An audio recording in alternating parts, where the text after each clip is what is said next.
Hey, yeah. Sup? How's it going? Pretty good. Okay, before we get started, I have a little surprise for you. I think we should have some of this Weller. Oh, You're always complaining that you don't get any of it. You can see I haven't drank that much. Haven't drunk that much. Haven't drunk. did you give me half that bottle? No, because it wasn't sent to you. Oh, why wasn't it sent to me? Because you didn't write Noah and said, give me more liquor. Oh, Anyway, give me your glass. all right.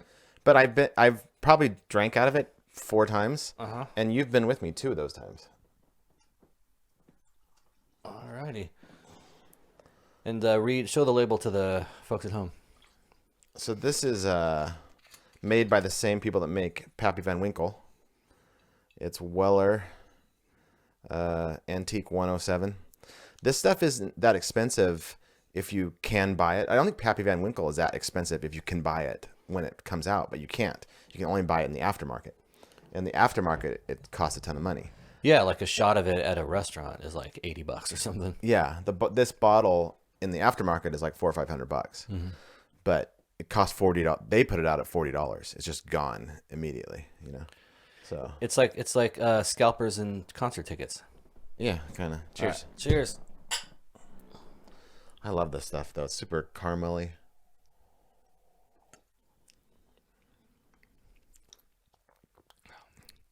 That's good. Oh man, so good.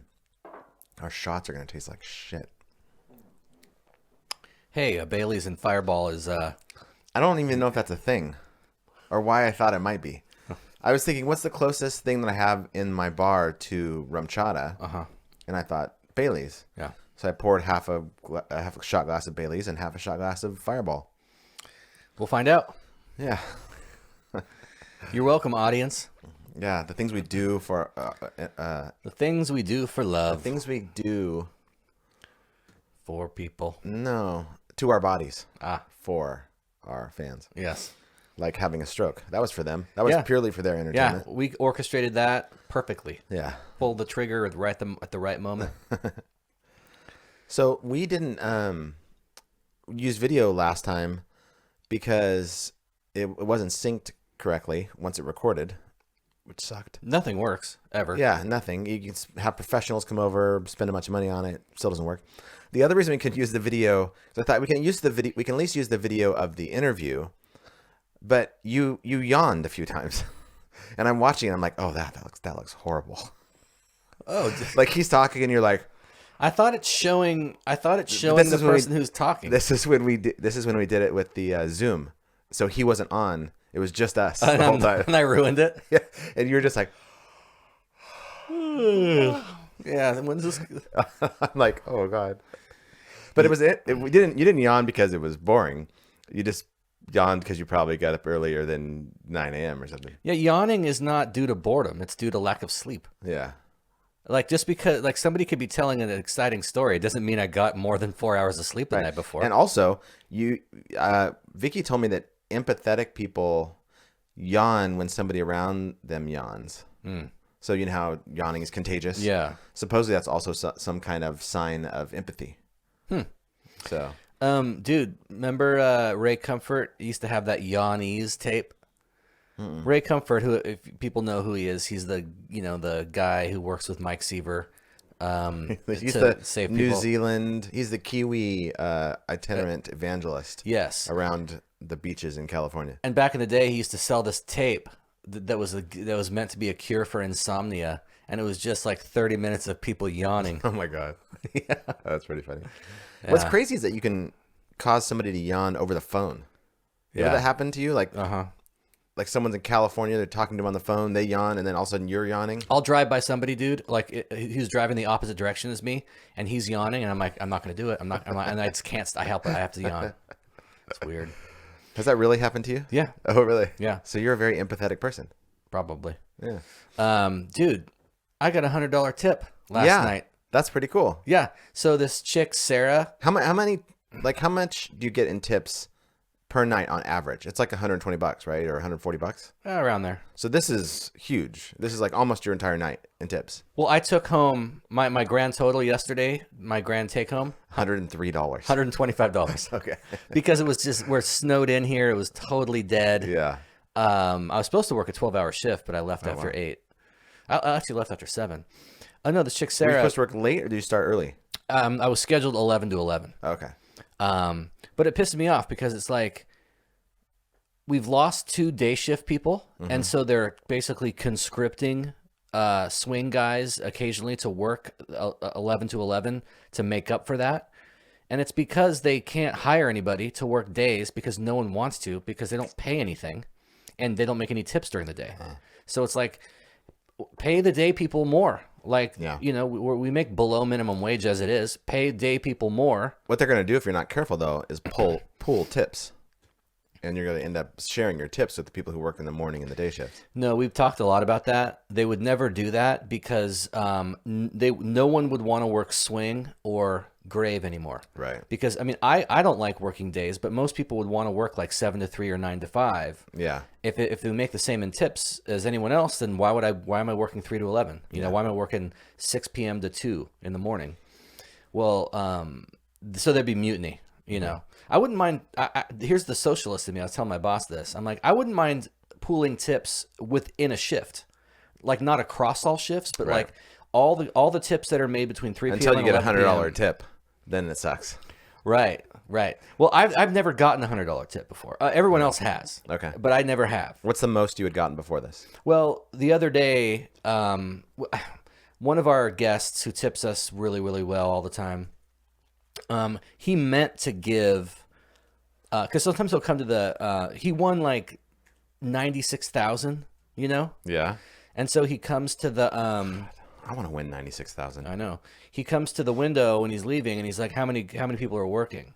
And whoever told him one fewer than there actually were. Oh no. So he plopped down $800. Yeah. But there was 9 of us. Oh no. And so we got 85. Okay. Because we still did that. We divided it, and it's like, okay, so I'm like, oh, I'm gonna get my first $100 tip. No, I guess I didn't. But then yesterday, this chick's like, she comes to the window, and she's all excited, and she's like, I'm like, hey Sarah, how's it going? She's like, good. Are you the guy bringing my car down? I'm like, yeah. And she's like, cool, because I just won $21,000. No way. And I'm gonna give you a good tip. I'm like, oh, nice. And I was thinking like, a good tip on $21,000 is not $100. well, I was thinking it might just be a 20, and if it's a 20, then that can't salvage my day because my day it's a waste of my time to be here. Yeah. $100 though would salvage my day because it would be like, oh, I'm going to bring home roughly what I would normally bring home on a day when we're not snowed in. Yeah. And you know, sure enough, it was 100. Nice. But it's like the thing is, I never look at the tip when they give it to me. This sounds so like gay right now. We're talking about tips and stuff. Yeah. When they give me the tip, I You usually don't look at it. You just take it. I just take it in my hand, but I don't look at it. No, because I don't want to react to it. You know, I just say thank you very much. I don't look at it and be like, huh, or like, I would imagine they want a reaction though if they're excited about giving you a good tip. Well, I'll give them next time I see her. Yeah. I'll be like, because I did like She's a regular. She's a regular. There's this other couple who's really awesome. And they come and they oftentimes will buy us like food from the like they'll bring up like a few pizzas for us or they'll just bring us stuff, you know. Yeah. And they always tip 5, like always. They're like solid. But it was sometime around New Year's, and I brought his car down and he handed me my tip. I didn't look at it. I said thanks a lot, you know. He took off. I looked down and it was a 20. You know. So the next time I saw him, I'm like, hey, Mr. Jensen, like thanks for that. That was unexpected and very much appreciated. Thank you. I didn't look at it when you gave it to me, but thank you. Yeah. So I'll do that with her. So, do you know how she won it? Did you ask? How did you win $21,000? It was on some slot machine. She claims it hasn't hit since last year is not that long ago, but like it hasn't hit in like 7 months. It seems like a $21,000 jackpot on a slot machine should earn more than $100. Just because. Oh, I should have been tipped more? Yeah, because you don't have to tip the dealer. Right. Mm-hmm. And like when we were in Vegas a few weeks ago, I can't remember if we told you this or not, but there was the dealer from our Pai Gow that night had recently dealt the winning hand that was $2.4 million to a guy on our table. And so guy at your table won $2 million. $2.4 million. Yeah, they got the 7 card natural straight flush. And so it was $2.4 million was the jackpot, but he tipped $75,000 to the dealer. That's like crazy. Yeah. I mean, they pool their tips, but still, no matter how much. I mean, that's like 3 years worth of pay. Yeah. Yeah. But it seems like that.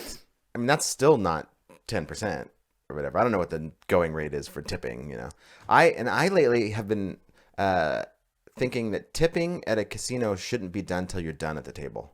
Like, because generally what happens is people win, tip, and then they end up losing it all. Yeah. And you could have had another $150 to play with to win more money with or whatever, you know. But it's like... I'm sure the dealers would disagree with you. Maybe, but I mean, it doesn't make any sense, though. That's like saying you should only tip your valet on your last delivery before you die. No. It's not at all. Because people tip the dealer when they win, right? Uh-huh. But winning is over more than one hand. It's over multiple hours if you're playing for hours. Right. Like, the dealer could end up fucking you. Yeah, but one thing we hate the most. The thing we hate the most is when people come to the window to leave and they're like, I lost all my money, so I'll have to tip you next time. Yeah, that's horrible. Leave money in your car. Leave a $5 in your car. They're different things, though. The valet is offering a free service. The dealer is getting paid for dealing you cards. Mm-hmm. Like, I think that the dealer, you're tipping them because they're giving you good hands and you're winning. Yeah. If you're sitting down at the table with $200 and you're done in 3 hands, you're supposed to go like, oh, here's my tip. Like, even though you sucked and like you're the one dealing me the crappy cards, the valet is bringing you their car. You're in good condition, right, no matter what. Yeah. You know, so I kind of think dealers, unless you get some huge hand, you know, I kind of feel like I'm going to wait to the end to tip because, yeah, I might, if I walk away with the same amount of money I came with, I'll give you a good tip because it was fun and it didn't cost me anything. Yeah. But if you end up just like raping me on every hand, then like, why would I tip you? You know, not that it's your fault, it's the cards, but still. Yeah. It's like people getting mad because they bring their car down and they're like, I fucking hate this car. It's like, it's your car, dude. I didn't pick this for you. Or if the dealer's a dick, too, is another thing. Especially if you have a dealer that's a dick and they're giving you bad hands. Then it's like, what am I supposed to be tipping you for here? Yeah. Maybe if you have a really entertaining dealer who's fun and like giving you some good hands along with the bad hands, I can see tipping that person. Dude, here's something that's fucked up. They just at the casino they just changed the slot machine, the slot ticket machines. You know where you where you cash out. Yeah. They don't dispense change anymore. Right? It used to like if you have a slot ticket like a voucher and it's for $16.34. What movie are you thinking of right now? It's because Untouchables. Yeah. Dude, I don't know, that 1634 Racine, it was the address. Yeah. That's so random, dude. But like it would give you your money and then it would spit out the change. Now it spits out a slot ticket for the change. So now we're getting, this is just all within the last week. So now people are tipping us with those. So it's like, here's $3 and here's $1 and plus 5 slot tickets each for some under $1. And so you take all those to the cashier at the end of the night to actually get cash? Yeah. Okay. But it's annoying because it's like, well, now I'm having to, add it up and then say, this is worth, like, how much do you have at the end of the night? $150.64. Yeah. It's like stupid. But the casino guaranteed is making $100,000 a day on people going like, who needs this 33 cents? Right. And they throw it away. Right. They don't redeem it. That's true. Yeah, they make the money when you don't redeem those things, huh? Yeah, I leave them all the time. If it's like 17 cents, I'm like, fuck it. What am I going to do with this thing? Yeah, it's like that Onion article that says, how much harm could throwing away one plastic bottle do? Wonder 40 million people. Right. It's that principle. Right. And people are pissed off, too, because it's like, come on. Came out my nose. You guys are like just nickel and diming us here. You're Yeah. But it's like, who are you to complain? You're some degenerate piece of shit. Like, Clearly. Okay, I have a question for you that just came up when we were talking about the restaurant. Are you going to be able to tell stories? Because you have these stories, like people tip you well and stuff. Are you going to be able to tell stories about people from the restaurant, like patrons of the restaurant, when you are owning a restaurant and doing this podcast? Because they're going to know. You're going to have a drink there called the Drunk Ex-Pastor. Oh, I'm not going to be doing this podcast anymore, didn't I? No, you I meant to tell you that. Once you don't need the $800 from this anymore, you're done with this. Yeah. Should we just say 300 episodes? Like we'll just finish at 300. That's right around May. Yeah. Okay. Are you talking about like stories where people are cool or stories where people are assholes? Both. Yeah, I'm still going to tell stories. Well, yeah, because I was going to say, I just told a story where I used 2 proper nouns, but they were both complimentary about the people I was talking about. Where if I've ever told stories about guests at the casino and accidentally used their name, I've gone in and bleeped it out when it's negative. Yeah. So I won't like say, oh, this guy Steve, Ramsey comes in and he's a total asshole. Like I wouldn't do that, But if somebody named Steve comes in who's like the greatest guy in the world, then why wouldn't I tell that? Well, I think it would be kind of funny if people just knew that the owner of this restaurant, I don't know, Janie may not think this is funny. I think this would be funny. It scares me. Because I'm like, how many more things am I going to ruin because I can't keep my fucking mouth shut? Everything I touch turns to shit because I just blah, blah, blah, and I get in trouble. Well, just imagine if it's just known. If you come to this restaurant, you could be talked about on this podcast. There might be a story about you. Your name will never be mentioned, but there might be a story about you, good or bad, depending. So beware. But hey, also, if you're really cool, you could have something really cool said about you on the podcast. Yeah, I'll have to let Janie weigh in on that one. Yeah, give me the thumbs up or down on that idea. No, let's just decide it now. Okay. And then before I forget, somebody else left us a voicemail with the idea that we have a drink called the Drunk Ex-Pastor, right? But then there's a shot called the DXP. And so since it's abbreviated, yeah. Anyway, some kind of like you take out the fluff of the drink and just make it a shot. This is going to be the Drunk Ex-Pastor, the Dark Knight. The Dark Knight? Yeah. Okay. By the way, it's so funny. The other day, you and Vicky were in the casino, and Chris, who's the head of the department, so he's my boss's boss. Yeah. But he's a good friend, and he used to be a valet, and when I worked there a few years ago, we were valets together, and now he's like the top guy. Yeah. But he comes up to me, he's like, "Hey, dude, I think Christian's here." I'm like, "Oh, really? I don't know." He's like, "Is he here right now?" I'm like, "I don't know." Did you say why do you think all bald people look alike? That's exactly what I said. I'm like, it was probably just some other bald guy who looks the same as all the rest of us to you people. Right.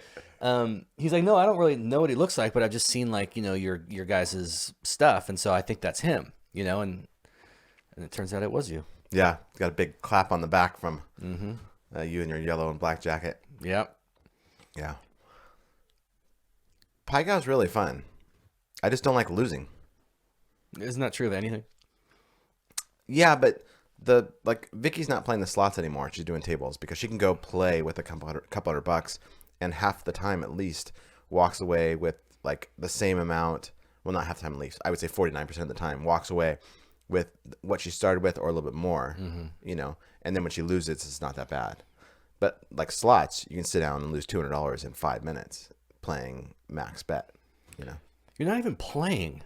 But then again, the amount I won $8,000 on those jackpots in May, and I had to put that in on my taxes today, by the way. And It's so funny that you're doing your taxes in January. Yeah, that's so you though. Well, it's me now. I used to not do my taxes at all. Yeah. Right. And so I still have the check. When I was cleaning out my office a couple days ago, I still have my first check of a refund from the IRS. It's like in perfect condition because I want to put it on the wall. It's for $4.57. And you didn't cash it? But the year before that, I owed $187,000. So for me, the next year to get a check that's I never cashed it. $4.57 was like, dude, I done it. So, but I have 5 years with my agreement with the IRS where I can't be late on my taxes. Right. So I need to start early to know, like, okay, am I going to owe a few $1,000s? If so, I need to get ready to pay that because I can't be late or if I was late this year, if I just forgot to file or something, even I couldn't do an extension. If I was late, I would suddenly owe $187,000 to the IRS again. Dude. So I'm like, yeah, January 14th, I'm like, okay, it's time to start working on my taxes. When is your 5-year deadline? I think I have 1 more year. Really? So 1 more year after that to do my taxes on time. But now I'm just used to it. It's like I just want to get it done. I hate. There's so much with mine because I have the Kingery web development. I have Drunk Ex-Pastors. Then I have my job. And it's like there's just so much to it and so many moving pieces that I just want to get it done. I don't want it hanging over my head. So, dude, I can't imagine owing that much money and owing it to the government. Yeah, like that. Like it was not good. It was not a good situation. That must have been so stressful. Yeah. Well, you were with me. You saw me ducking all the phone calls, and that was from the thing was I owed close to that amount to debt collectors too. Yeah. So I owed the IRS, and then I owed credit cards. Yeah. This was like 10 years ago. But how much debt did you have? What's the largest number? About $125,000 in like No, but all like cumulative debt at any given moment. What was the biggest number of debt you owed to anybody? All together. Do you mean adding the IRS Yes, and all the credit card debt and loans and everything? Yeah. Well, not loans, not not mortgage. cars. Installment, and revolving. No, revolving credit. That's credit cards and stuff like that. Yeah. It would have been $312,000. Yeah. Yeah. My Visa got up to like last year. My Visa got up to like 20,000. Yeah. And I was just like, dude, this is crushing me. Yeah. You know, I've been chipping away at it. You know? Mine's gone pretty high right now because of doing this, the podcast studio and the office upstairs. That like I was on a really good plan to get paid by the end of this, get all my credit paid off by the end of this year, and now I kind of fucked myself. But thank you. But we're warm. Yeah, I like it. Yeah, and now we have crappy video and crappy audio. So, anyway, I'm Christian. I'm Jason. And you're listening to Drunk Ex-Pastors.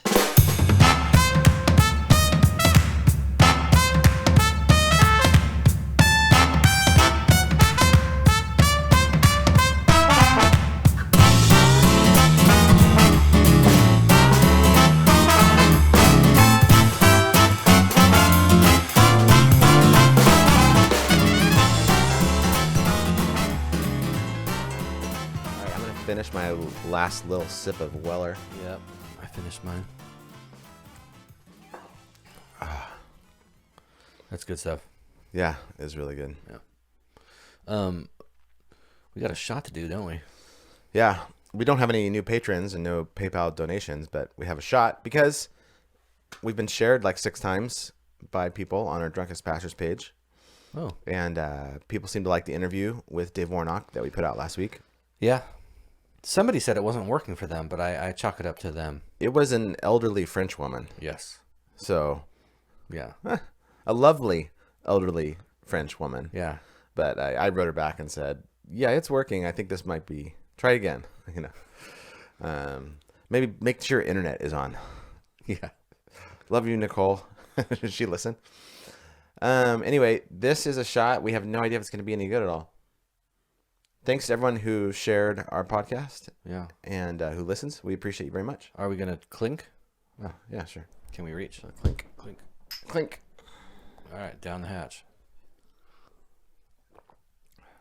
Oh. Huh. It's pretty good. It's okay. I wish it was rum chata and Fireball. Yeah. Or what was the other one? The Cinnamon Toast Crunch shot? What was that?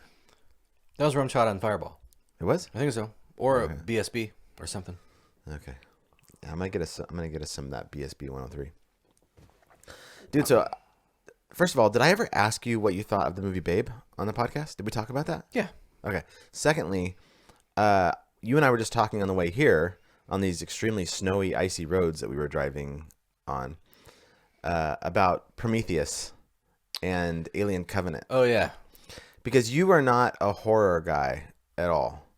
Did you ever see Alien, the original one? No. Okay. And you probably wouldn't ever watch it. No. Okay. And I'm drawn to horror in a sense. You and I did go see a horror movie. It was Descent. The Descent, yeah. But I didn't know it was a horror movie. Oh, really? As we were watching, I'm like, oh, God, this is a horror movie. Damn it, Christian. Well, I don't usually go to horror movies, but I went to that one because it got like a 90-something% on Rotten Tomatoes. And I'm like, if something's that good, I'll watch it no matter what kind of film it is. Yeah. Snuff, horror, yeah, whatever. Yeah. As long as it gets a good Rotten Tomatoes rating. See, I started watching American Horror Story. Oh. Just because How far did you get? Like 25 seconds? 30 seconds? Yeah. I watched the opening segment and then the opening credits. Yeah. And then I got about 30 seconds into the episode. And I'm like, nope. You used to watch some horror, though, because you watched The Ring before I did. And you watched it alone. Yeah. At your house. Because I'm drawn to, like, good cinematography. And The Ring and American Horror Story, insofar as I can tell by the posters and the ads and the marketing. It's artistic. It's like, wow, this looks really good. Yeah. Well done, you know. But I can't handle it. Like, I just get scared, you know. Okay. So, but I wouldn't, like, if you watched Alien, if you watched Prometheus, I don't think you'd be scared. I think you might be grossed out in a few scenes, but I don't think you'd be scared.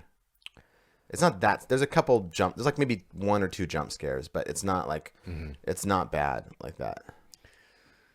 Yeah. But anyway, the point of it is that I saw Prometheus when it came out in the theater in 2012.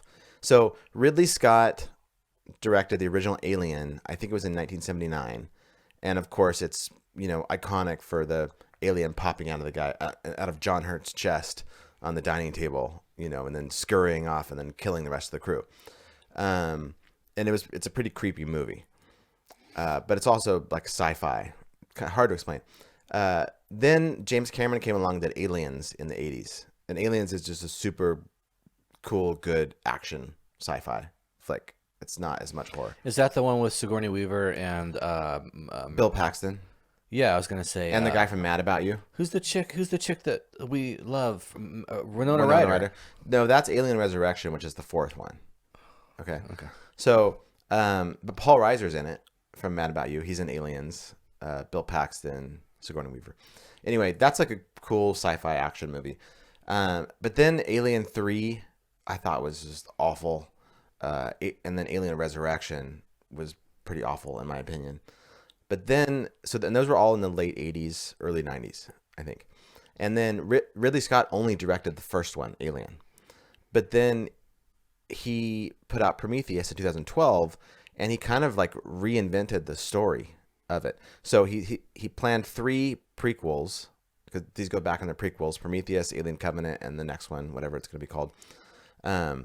They basically bring you up to Alien, right? That's how the alien creature was created. But he goes in this whole backstory of like engineers in the universe. They're creating planets. They're like going to go back and try to destroy Earth because the Earthlings have become violent and crucified Jesus and the Roman government and all this stuff. And it's like the most fascinating thing in the world. We're watching it on Friday night, just going, because I saw it in the theater, but I didn't really understand it. I'm like, I'm missing something completely in this theater, in the movie. But I did a bunch of reading on it, and recently, because we were going to watch it, and I'm like, oh, I get it now. I understand the plot. I know what's going on. And when you know it, what's happening, it's super fascinating. Yeah, can you stream it somewhere? Because I'd watch it. I think Prometheus, you have to rent it for $3.99 or whatever. Really? Yeah. Dude, you know what I'll rent it for you. If you'll watch it, I'll rent it for you. I'll watch it with you if you need me to hold your hand or something. You know what I started watching the other night because of a guy at work told me? What? You ever heard of the Decline of Western Civilization, parts 1 and 2? No, but I know about the decline of Western civilization. Do you, though? Dude, it's like about music. They're made in the 80s. And the first one's kind of about like punk rock, like late 70s punk rock. And I didn't watch that one. Yeah. And the second one is all about heavy metal bands from the 80s. Really? Like Rat, Motley Crue, Judas Priest. And they're all being interviewed, but they're interviewed from back then. So it's like Steven Tyler from the 80s. Oh, wow. And they have like live performances, and it's a trip, dude. It was so funny. It's funny because like I always picture those guys as being so much older, because when those hair metal bands were around, they were a good 5-10 years older than us, at least. At least. I mean, well, like we were like 12, 13. They're probably in their mid-20s. Yeah, right? yeah. Okay. But watching it now, it's like, geez, look at these guys are like children with long hair, you know? But it's just funny. Yeah. But it's pretty cool. I only watched like 30 minutes of it, and I started watching something else, but I'll probably pick it up again. Well, I was watching... It's so aggressive. That music is so aggressive and so male. Yeah. It's all white men just like aggro. Right. You know? They haven't quite gotten in touch with their feminine sides yet. Right. Yeah. Unless it's like long hair and leather pants. They just have one speed. Makeup. I guess they have gotten in touch with their feminine side. Yeah. I was watching the Seahawks game last weekend, and when I watch professional football, especially because they have helmets on and everything, you don't see them. In my mind, they're still older than me. Oh, but yeah. There's no older NFL players than us. No. There might be a baseball player still hanging on, like a pitcher or something. There have been pitchers who pitch into their late 40s. Okay. But now we're at the age where nobody's. I need golf. Playing, golf is the golf. only thing where somebody is like, Right. I'm a young guy. But I'm watching these guys, and one of the things I hate more than anything watching football is when somebody tackles somebody, and they're just like, yeah, they're like just talking all this trash and stuff. And I'm like, dude, first of all, this is the first inning of the first the first quarter. Yeah, but first down of the first quarter. Yeah. Like you might get killed in this game, so just calm yourself a little bit. But then also just the testosterone, you know. And I'm watching it, and sometimes I just think I can't watch this anymore. It's like I hate that. I don't mind the celebrating as a team. It's a pure Trump sport. It's a Trump sport. I don't mind the celebration when somebody does something good. What I hate is the just pure like, you know, the dancing. Like I'm so cool by the individual stuff. So it's just the stuff that black people do that you don't like. Did I dance like a black person? I want to be able to dance like a black person. No, but I'm just assuming you're talking about black people right now. No. But then I was watching the game and thinking, wait a second, these are like 24-year-old kids. Yeah. Like they're like Zeke's when age. I was 24 seemed old, but it's not looking back. And I have matured a lot since then. I still have a lot more maturing to do. Mm-hmm. But looking back, I'm just going like, okay, I need to be a little bit more lenient with these guys because it's making me so angry how flamboyant and in your face they are. But I was doing the same thing in high school when I was playing volleyball. I was like screaming at guys on the other side of the net. Yeah, you know? I was watching the game too at work, you know, and it was like I was saying, I would, if I were professional, my first game as a professional football player, I would break a guy's neck for showboating like that. Mm-hmm. And I'd go to jail, and it's like, oh, a promising career flushed down the toilet because the guy tackles me, and then he's like thumping his chest over me, and I'd stand up and I'd just go and be like, take me away. Right. It was worth it. Right.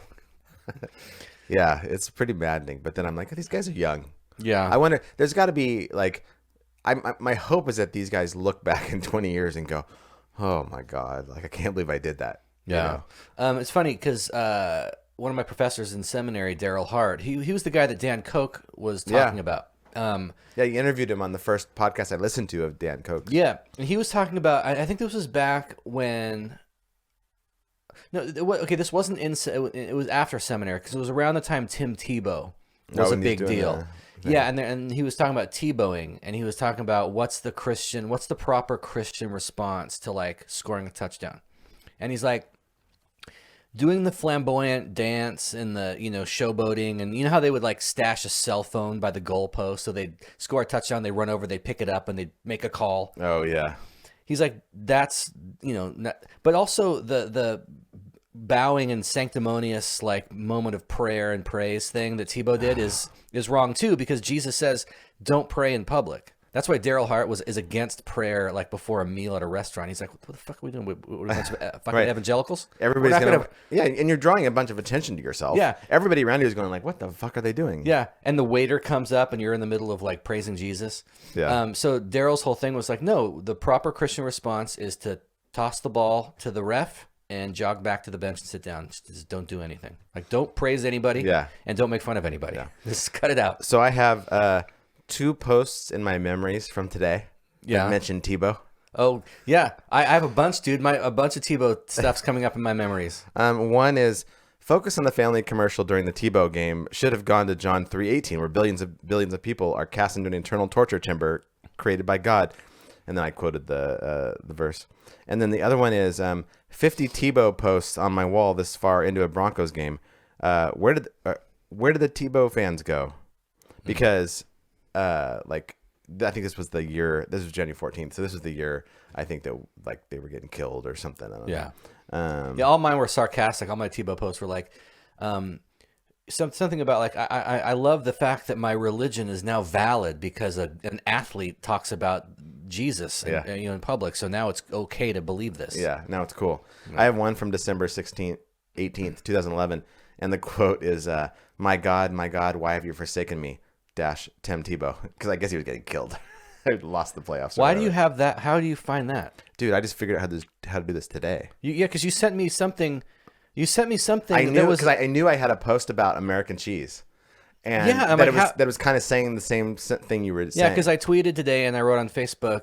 Well, I was talking to Janie at the bar and grill. And you're like, hold on a second, yes, Janie. Because I'm like, and she's just like, I was talking about somebody at work. her eyes went clunk to the back Somebody of her at work skull. was bitching. I was in the dining room, and I'm overhearing this woman like, my grilled cheese, the cheese not even melted, you know? Yeah. And so she brings it up to the chef, and she's like, how come the cheese isn't melted? And he goes, it's American cheese. It doesn't melt the way cheddar or pepper jack do. I have those. You didn't want that. You wanted American. Right. And I was telling Janie, like, how would anybody... It's one thing, like, American cheese is the kind of cheese you get if you realize, oh, fuck, I forgot to specify that I want real cheese. It's a cheese product, isn't it? Exactly. It's not real cheese. It's a cheese product. Yeah, it's pasteurized, like processed cheese food. It's solid Velveeta. Yeah, and so then I said, American cheese is just a metaphor for America. Mm-hmm. And then I'm like, hold on a minute. I need this. That was good, and I tweeted it out. And then you wrote back you commented with a comment about cheese from another date besides today. And I'm like, how did you access that? Do you want to know what exactly I said? I do want to. Oh, I want to know how you do that. I said, I noticed American cheese never seems to go bad. Hashtag America. Hashtag number one. Mm-hmm. Yeah, dude. You just can search in the search bar, and then it'll say, and then the filter the results. You just click you, and it'll show you everything you've said about that.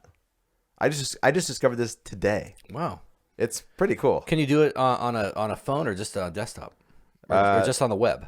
I'm guessing just on a desktop. Okay. I didn't see these filtering options. Yeah. Interesting. Yeah. Yeah. Anyway. Okay, we have a voicemail we're gonna play real quick here before we start our Proust questionnaire. Oh, we're doing that thing. Isn't it Proust? I thought it was Proust. I did a bunch of research. No, searching. I wanted to know how to pronounce it. And it's a French guy like Proust. It's Marcel Proust. And so I'm like, okay, well I guess it's Proust. Okay. So, anyway, I would have thought Proust as well. But before that, let's talk real quick about Star Wars. Really? Yeah, just real quick. Okay. Are you ready? Yeah. Hey, it's 6:30 a.m. My name's Michael. I'm from Ohio. Been listening for a long time. Really like what you guys do. I was a pastor before. I guess it says something about my theology that I'm calling in because I got so frustrated listening to your Star Wars episode, and I haven't called in listening to you guys be apostates for so long. But man, if you only like 2 out of 9 canon Star Wars films, then clearly the films are not made for you. So maybe you just need to deal with that a little bit. That's all. Dick push out. We like more than 2 out of 9. I like at least 3. Yeah, I enjoyed The Force Awakens, and I haven't seen The Rise of Skywalker again, but I enjoyed my time watching it. Yeah, I like those 2, and I like A New Hope and Empire Strikes Back. Mm-hmm. You know, there are parts of Return of the Jedi that are great, but I think overall it's pretty awful. Yeah. And I would say my response to that is that what we like are the first 2 a lot. Yeah. And so it was made for us at some point. It hooked us in with a promise of, this is what we're offering to you, this amazing space opera that's not made for little children, necessarily. That little children can enjoy it, but it's, we're offering this to you, but psych, we're going to give you this like horrible crap. Yeah. So, and also I would argue that we like it so much, the originals so much, that we hate everything else. That we hate a lot of the other stuff. Yeah. We hate anything that is like the antithesis to the original ones that we like. Well, anything that spans a period of time, a significant period of time. 42 years. Yeah, or even think about the Beatles. Like the Beatles' career only spans about 10 years, right? But it's like no one would be like, oh, I like, because there's 2 Beatles. There's pre-drugs and post-drugs, right? Pre-psychedelics. I Want to Hold Your Hand, She Loves You, Help. And then there's everything after, like Revolver, right? Where it's like Lucy and the Sky with Diamonds and all that shit. And it's like, no. Like, psychedelics are good for artists. Yeah. No one would be like, I like it all the same. I'm talking you into psychedelics right now. That's why I'm saying that. I'm not opposed to psychedelics. It feels like opposition. So what? Anything but pure submission to my will feels like an attack. Submission. It's been months. I'm like, come on, let's do it. Let's do something. I'm working on it. Okay. But like, like this happens on my U2 forum because U2 has been around for as long as Star Wars, just about. And it's like, there are people in the forum who are like, I like all their songs. And it's like, fuck you. Like, what's the matter with you? Right. You're boring. What's the album from 2000? How to Dismantle an Atomic Bomb, or All That You Can't Leave Behind. people seem to really like that album. U2 fans who also like War and what's the first one? Boy. They seem to also like a lot of times All That You Can't Leave Behind. Yeah, that's true. I have a theory on that, and that comports with my theory. Okay. But it's like I think like it's like saying I like all kinds of food the same. It's like, no, come on, think, be deeper. You can't just like what do you like better, lasagna or sushi or enchiladas? I like them all the same. It's like no. Like, have an opinion. Like, think deeper. Okay, this is a good intro to the Proust Questionnaire. Okay. Because you're like, these questions, you didn't love the questions. I sent it to you beforehand and said, we're going to do this tonight. Yeah, and it's like, what's the thing you like the most? It's like, what the fuck kind of question is that? I know, but this is what you were just saying. Like, pick something. Like, don't just say I like it all. You're going to have to pick something here. No, because I don't like anything. Well, if you don't like anything, so the Proust Questionnaire is meant to. Now, is this something everyone knows about? It's like 150-year-old personality test, basically, by Marcel Proust. Okay, because I didn't know about this, and Yeah. so, but I guess that's enough background so people don't know what the Proust Questionnaire is. It's a 150-year-old questionnaire, personality test. It's meant to tell what type of person you are. The thing that I don't get about it is that there's no key. That's what when I wrote you. I'm like, what do we do when this is over? Like, I want to put in my answers, and you spit out some diagnosis of me. Well, I guess it used to be some type of Victorian game they used to do. They would take these questions and these Victorian parties and answer the questions. And then I know that it's something that Vanity Fair does often in their magazines with a celebrity. So one of our patrons wrote and said, I think you guys should do the Proust Questionnaire. And I thought it would be fun because we haven't done it before and we haven't answered a lot of these questions.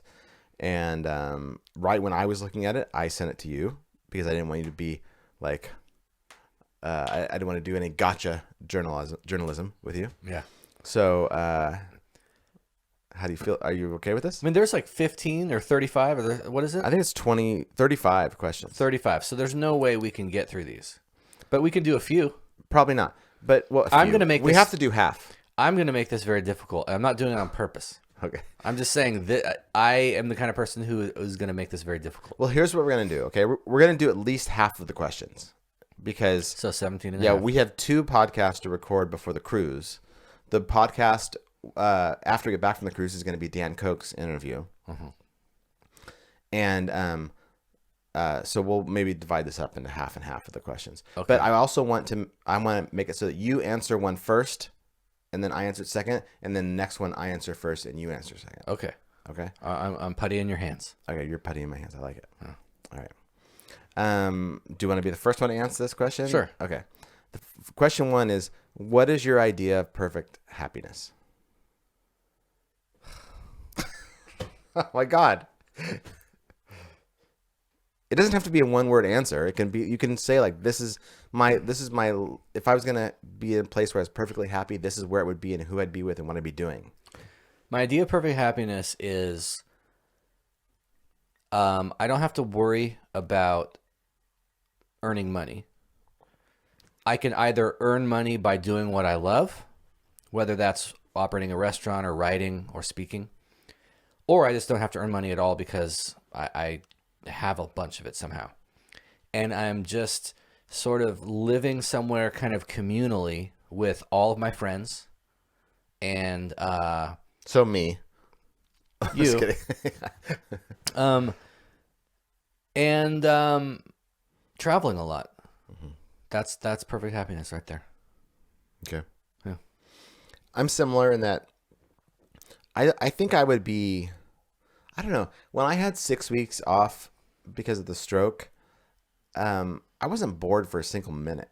Matter of fact, I was regretting that I didn't have more time to do what I actually just wanted to do. Boredom is just something shallow people feel. Well, only boring people get bored, right? That's the quote. But I do like the idea of having there be something that I'm really into, that I like doing, that is kind of an occupation, right? So if, like, I like doing this podcast, you know, if I could devote all my team, if I could devote all my time to it. Yeah. That was the stroke talking. If I could devote all my time to it. Is there suddenly a hiss? No, it was there before. Oh, it was? Yeah, the sound sucks. We tried to go to video, and now we have crappy video and crappy sound instead of having good sound and no video. Awesome. Yeah. So I want something that, like, kind of requires my attention, but also allows me to do it on my own schedule. You know, because I like having something to do. You know, I was doing taxes why? Because, like, I like having something that I need to do. I just don't want it to have to be something I don't care about. Right. You know, Like, to me, that would be learning a language or writing a book or something. Yeah. Where it's like, I'm not just sitting around mindlessly clicking on the internet all day. Yeah. I'm like working towards something, but it's not something I don't care about. And you know, it's not like, when I was doing copywriting, it's like, I'm writing an article about HVAC, you know, systems or the real estate market trends. It's like, I don't care about that. You know, I'd rather be, but I couldn't imagine getting bored. When people say, like, I'm bored, or like what are you talking about? Can't remember the last time I was bored. Yeah. Yeah. So anyway, having something that, you know, that kind of needs me a little bit, but at my own schedule, you know, but that I also enjoy doing, and then being around friends and nobody being in need, I think, and travel. Yeah, it's pretty much the same as you. I don't know. What would most people say for this? Like, I want to be on a yacht, on my own private yacht with billions of dollars. That sounds fun, but it's like for a while, for a bit. The billions of dollars sounds fun because I can do everything. If I had the billions of dollars, I could create this happiness. Although the hard part would be getting everybody together.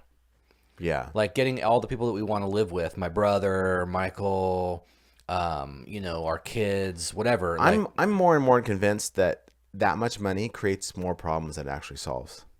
And maybe that's my own mind, like, just getting itself fine with the fact that I'm never going to have that much money. But I feel like I want to have enough to where I'm not in need, but I don't want to have so much that it creates weird situations. Isn't there a Bible verse? Dude, the power almost went out. Isn't there a Bible verse about, like, don't let me be too wealthy because I'll be vain, but don't let me be too poor because then I'll have to steal or something? It's like in Proverbs. Really? It sounds more like something from AA or something. I remember reading an interview with Rich Mullins, the guy who died, the singer, the Christian singer. Yeah, the guy that God killed because he wasn't out evangelizing. The guy that God killed. Yeah. But they asked him, if you could change one Bible verse, what would it be? And it was that one. And he's like, I'd change it to something. And it was something like, I'd change it to, like, if I'm going to be vain anyway, then, like, let me be super good looking. But if I'm not going to be good looking, then help me to not be that vain. Right. Something like that was pretty funny. I just think, you know, when you watch these TV shows and these documentaries about these super rich people, you know, I think that there is so much more to being wealthy that, like, we don't think about. You know, there's a comfortable level of wealth, and there's a level of wealth that creates way more problems than it solves. And well, think about, like, whenever we're in the Caribbean, and there's like, there's that douchebag Russian owner of the whatever football Abramovich. team. Yeah, there's his yacht. And last time we were down there, the guy who was leading our tour was telling us, this is how much money it costs per day to staff the yacht, let alone to fuel it. But that's all interest for him, that money. Yeah, but it is like, if you think, okay, I've got a staff of 500 people who are spread out over all of my possessions, who are in charge of my homes and my yachts and my plane. And it's like, you're right. It creates, like, a lot of pressure. And, like, I've got all these people and all this shit's going on. And, you know, I'm finding out that somebody's been, like, stealing. And It's like there's a whole Well, like imagine more money, more problems. You know what I'm saying? Imagine having that much money. There would come a time. There's no way that you have that much money, and you meet somebody who doesn't know you have that much money, unless it's a short, shallow interaction, right? Yeah. So imagine having that much money. You would never ever know the motive or the ulterior motive of the person you're with. You would never know. You would only be able to trust the people who were your loyal, close friends before you became rich. Yeah. After that, you would never know. You'd think, oh, I've been friends with the guy for 15 years. We have a great friendship. We've never disagreed or whatever. You'd kind of, wait, why have we never disagreed? Well, that's like when... if you had $1 billion, we had a big fight like a couple years ago. Yeah, right? yeah. Like, would we have had that big fight if you had $1 billion? Yeah, because I'd be like... Probably not. Yeah, you better fucking agree with me, bitch. I own your ass. Right. But it's like, you know what I'm saying? But you know that I'm your friend and I'm going to stay with you even though you don't have $1 billion. Well, that's where why you I wouldn't like know hearing. that I otherwise. like hearing stories of like inner city kids who become NBA stars or rappers, and they bring their whole crew from before they were anybody. They become. It's kind of like an Entourage, the show about the actor whose 3 best friends from growing up, one of whom is his half brother, are Adrian Grenier. Yeah, and then the rest of them, they stay together. Yeah, and it's like Turtle E, and Johnny Drama. Yeah. Who's his brother. Yeah. But it's like he knows that, and there are points in that story where he's down and out. He can't get any roles. He's kind of, it's like, God, is my career over? Am I not going to be a movie star anymore? And they move back to Queens, and they all move back with him because they're like, dude, we're your friends before you had any money. Yeah. We were your friends when you had money. Now you don't have any money. It doesn't matter. We're still friends. Yeah. So yeah, that's question 1. All right. Yeah, I forgot we're doing this. Question 2, which you'll answer first. I'll answer. What is your greatest fear? My answer to that is probably dying alone, but not like being old and being alone. Dying. Every man dies alone. No, every man dies. Not every. No, I'm talking about the line from What's the Braveheart? Reality Bites. Oh yeah. If that's true, then what are you doing out here? Yeah. Yeah. Every man dies, but not every man truly lives. Yeah. So I don't mind like if I end up dying on a freeway driving you home tonight because the roads are really bad. After, just drop me off first, then die. Right. No, dude, because that's my greatest fear is dying alone.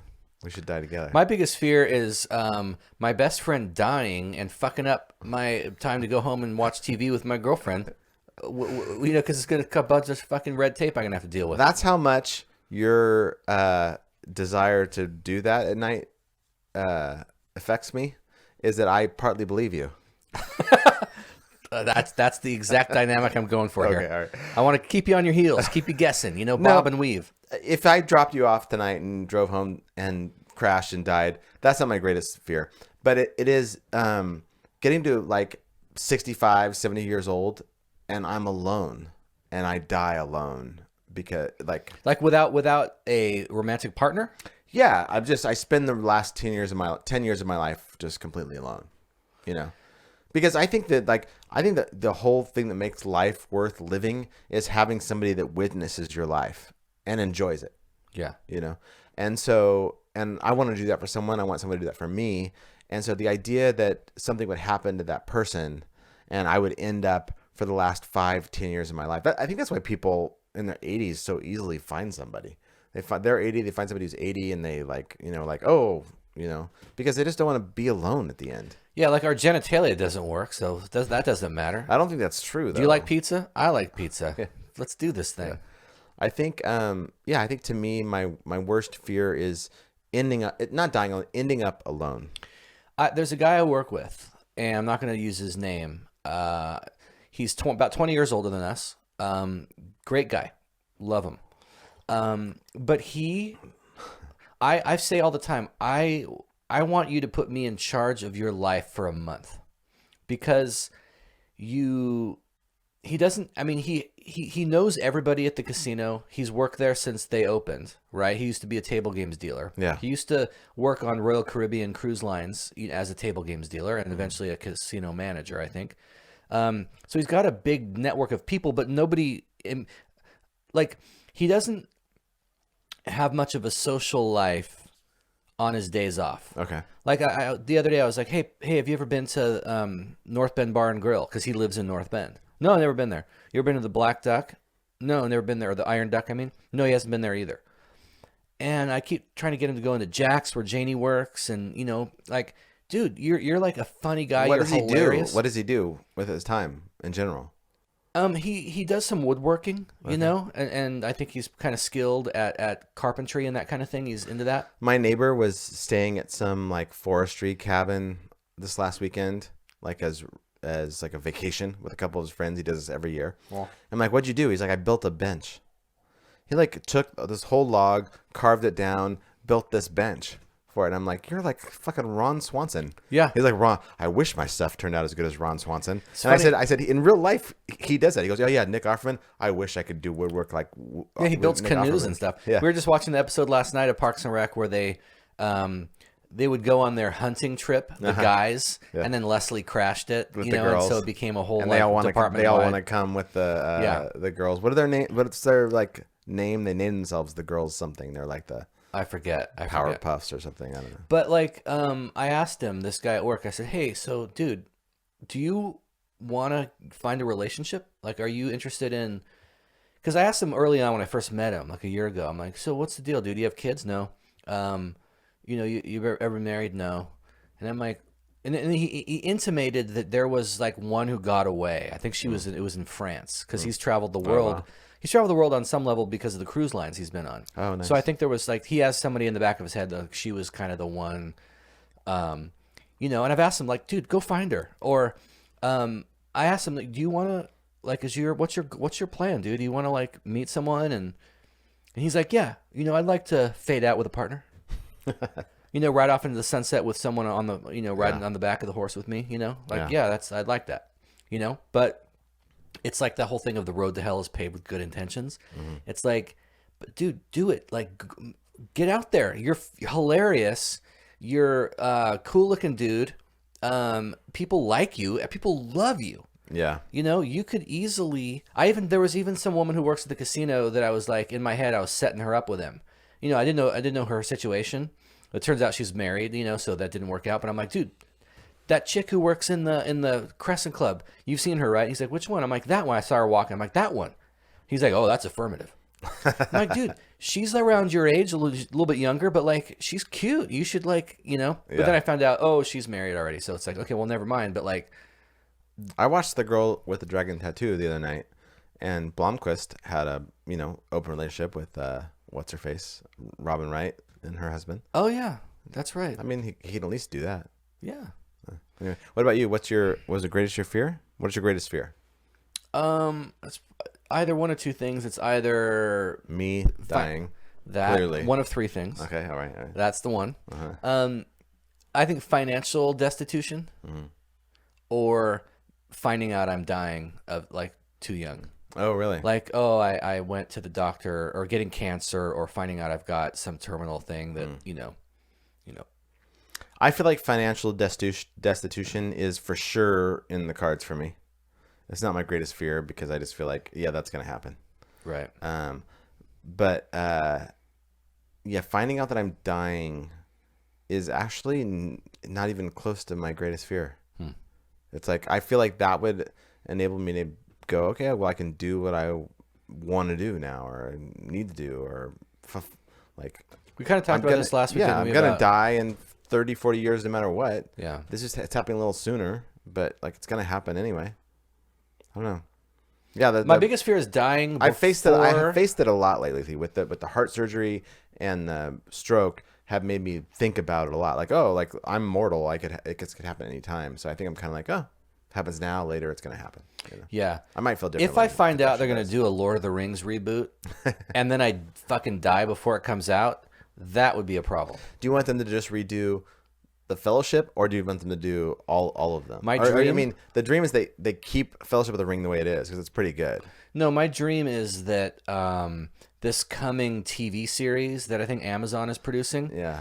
that it's a 3-season, 10-episode each remake of the 3 books.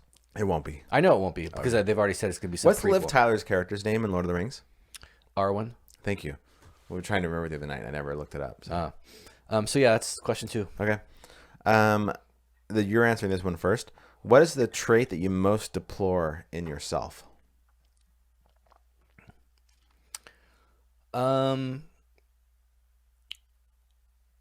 I think I dehumanize people, and I reduce them. That's what dictators do. Really, I'd be a dude. I'd be. You're a dictator in the making. I'm first a dick for sure. I would kick ass as a dictator. Yeah. No, I think I tend to reduce people to something. Usually it's something political. Like I'll reduce them to something that's just one component of who they are, you know, and kind of judge them unfairly based on like, oh, you're a Trump supporter, so it's like you're some fucking asshole, racist, ignorant piece of shit, you know, where it's like, you know, because a lot of people I work with are Trump supporters, and a lot of people I see on a daily basis are Trump supporters. There's a guy who comes to the casino all the time. Older guy, not older, I mean he's 60, I don't know, and you know, he's nicest guy in the world. He comes in for 30 minutes, 15 minutes, and plays slots. He'll come in with like $20 and he'll leave with like $42. Yeah, and he's been there 12 minutes. I'm like, dude, you should just you're making like $60 an hour, like, you know. But then one time he's talking to me about the OAN network. That network to the right of Fox News that makes Fox News, like Breitbart type thing. It's a I don't know if it's a channel or just a YouTube channel or a TV channel, but it's a news network that is Trump's his new favorite network. Yeah, and he was talking it up like, oh, it's amazing, you know. And I'm like, I don't want our relationship to go there. Because I like you. You're a nice guy. You're funny. You're cool. You're friendly. You dig hanging out with the valets and talking to us. You know, I don't want to know this about you. Like there's a period during the first couple years of Trump's administration where on my YouTube forum, all of a sudden politics were coming up. And it's like, well, fuck, I didn't know you thought that. Like I don't know your name. Yeah, I know your avatar and your handle. And I've you know known you on this forum or on other forums for 10 years. I've always liked you, and now all of a sudden I find out that you believe that. Yeah. Like I wish I didn't know that. Yeah. Because it tends to color my estimation of people, and I think it's unfair. And so that's I recognize when I do that, and I'm able to step outside myself and be conscious enough to know like, okay, that's me being reductionistic and judgmental. Right. But I know I do it, but I don't like it. I have a couple things, but I'm just gonna. I'll try to pick one. It'd be funny if we answered equal footing. It'd be funny if we answered these for the other person. Like I can't. I got 7 things that must be vying for first place for what's the most fucked up about you. I don't have anything for you though. That's the thing. So it would be unfair. What is the trait that you most deplore in yourself?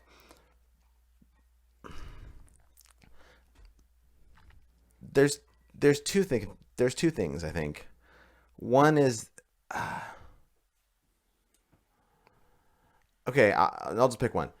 That when I get irritated with something, or with something about somebody, I can't let it go until it gets to the point of blowing up. Mm-hmm. You know what I mean? I'm sure you do know what I mean. Well, I mean, examples would help. Like if somebody pick somebody like that not somebody close to you that's going to be offended, but like someone else, like some acquaintance or something, or a coworker that you don't name. Well, I don't have a specific person in mind. Okay. But just let's say that I get irritated with somebody, the way they interact or the way they respond to things or whatever, and I should be able to just generally just go like, that's their issue, not mine. Yeah. You know? And instead I start talking about it with other people. I start like it gets bigger and bigger and bigger in my mind, to where the only way around it is like a blow up, you know, and instead of like being more mature and just, you know, like, hey, so I'm having this issue and this is why, Yeah. you know, or something. Like it's my inability to just go like, this is just this is not personal. Yeah. I take things very personally. Right. Right. Like when somebody's wrong about something and I'm right about it. And Which is all the time. well, no, I mean, I have, I think I am getting better with that. And I think the stroke actually has helped me to get better with that kind of thing. But I take it almost personally. Like, let's say they are for sure wrong and I'm right about it, you know, my inability to not take that personally to the point where I'm like talking to people about it, you know, I'm talking to you and I'm like, you know, and it's like, dude, it's just like, they're not thinking about it like I am. Yeah. It's I'm an overthinker in general. So I guess it's my inability to stop overthinking things that don't matter. Right. You know, which is probably my worst trait in my mind.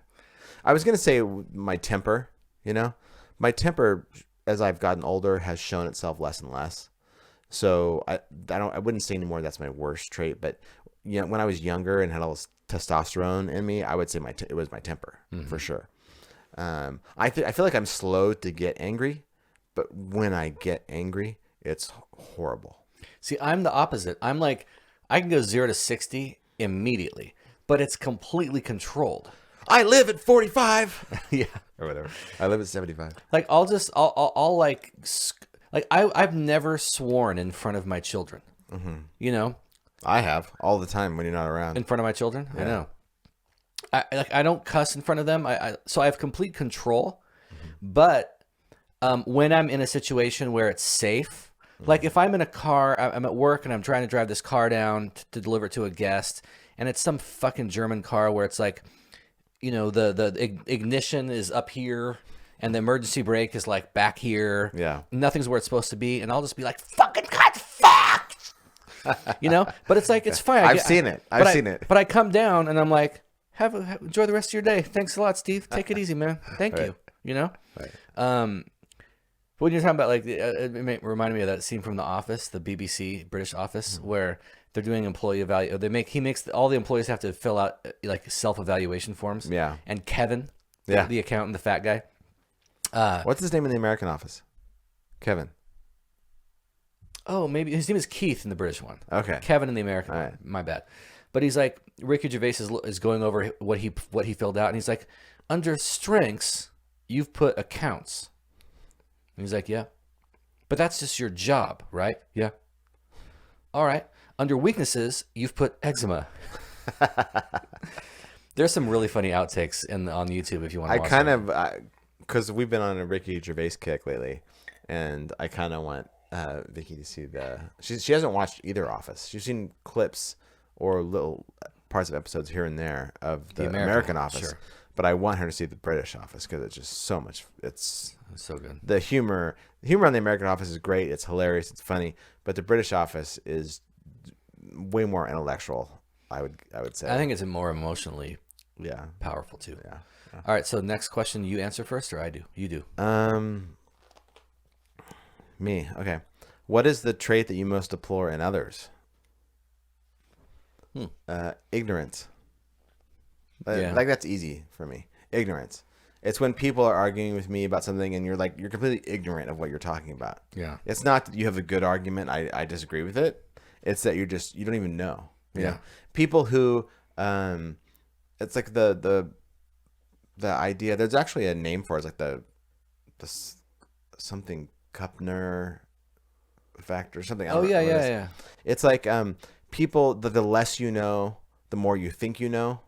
You know? Yeah. And so you get somebody who really doesn't know anything about what they're talking about, but they talk about like they're an expert. Yeah. And so it's just ignorance. Ignorance as to how ignorant they are. Yeah. And then ignorance of what they're talking about. That's where like becoming an expert in one field, and not an expert just like I read a bunch of books about it, but where you actually, you know, submit your thoughts to others who judge them, like professors. Yeah.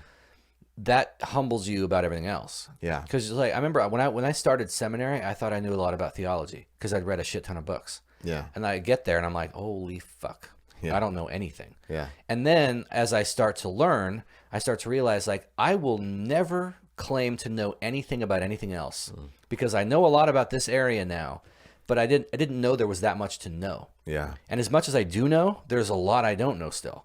So that means I'm never going to talk about climate or science or politics and claim to be an expert, because becoming at least a degreed expert in one field makes you realize like, oh my God, like, Yeah. Because as soon as you get into a real depth of something, yeah, you realize how much depth there is, yeah, right? And you realize how shallow you are compared to the depth that exists. Yeah. And so then you start to realize that every topic, and there are thousands, has this depth to it. yeah. And so you don't really know what you think you know. Well, it reminds me what you're saying is before. It reminded me of another scene from the British Office, where they're asking David Brent, Ricky Gervais's character, like, what's the saddest thing? Like, what do you most deplore? And he's like, Did they ask him question number 4 of the Proust Questionnaire? What is the trait you most deplore in others? maybe because he's talking about wasted potential. Yeah. But the way his take on it is like, for example, people could come to me. I've been doing this for years. I've been the manager of this paper merchants for 10 years. People could come to me and they could ask me, David, what could I do to better my life? What could I do to do better in this field? But they don't. So that's the tragedy for him, is like wasted potential. I could be sharing all this stuff, but nobody cares. Nobody asked me. Chloe is about to start being trained for the assistant manager position at Domino's. And every time she says assistant manager, I say assistant to the manager. Yeah. And she's like, no. She gets like pretty upset about I like in the British Office where at episode 4 of season 1 where he brings the guitar. it. Yeah. And he's like, yeah, I may go on the road, do some tours and stuff. And Gareth, the British Dwight, is like, so who'd be your manager? He's like, oh, I'd probably just manage myself. And then he's like, well, I could be the assistant manager. And he's like, assistant to the manager. Right. By the way, let's take a break. But I just listened to Armchair Expert, the episode with Ronan Farrow? Rainn Wilson. Oh, I want to hear that one too. Yeah. Ronan Farrow was on there. Well, I know, I saw that too. But Rainn Wilson is the Dwight from the American Office. Yeah. But what was really interesting about it was their insecurities. They talked a lot about their insecurities because neither Rainn Wilson nor Dax Shepard ever made it in the movie industry. They were great in TV. People were fine watching them on TV for free, but weren't going to go pay to see them in movies, except as supporting characters. Well, Dax was in he made Chips. He made Chips, but it didn't do well. Yeah, it wasn't like some big blockbuster. And so they were both talking about. Rainn Wilson was in Juno. He was in Juno, but again, a supporting. He was actor. just like in a couple scenes. And so they were commiserating on, they admitted this is a first world problem because we're great on TV, but they were just saying like, we're not movie stars, so nobody wants to see us in a movie and in a main role. Yeah. It was an interesting podcast. Yeah. But anyway, let's take a break. All right.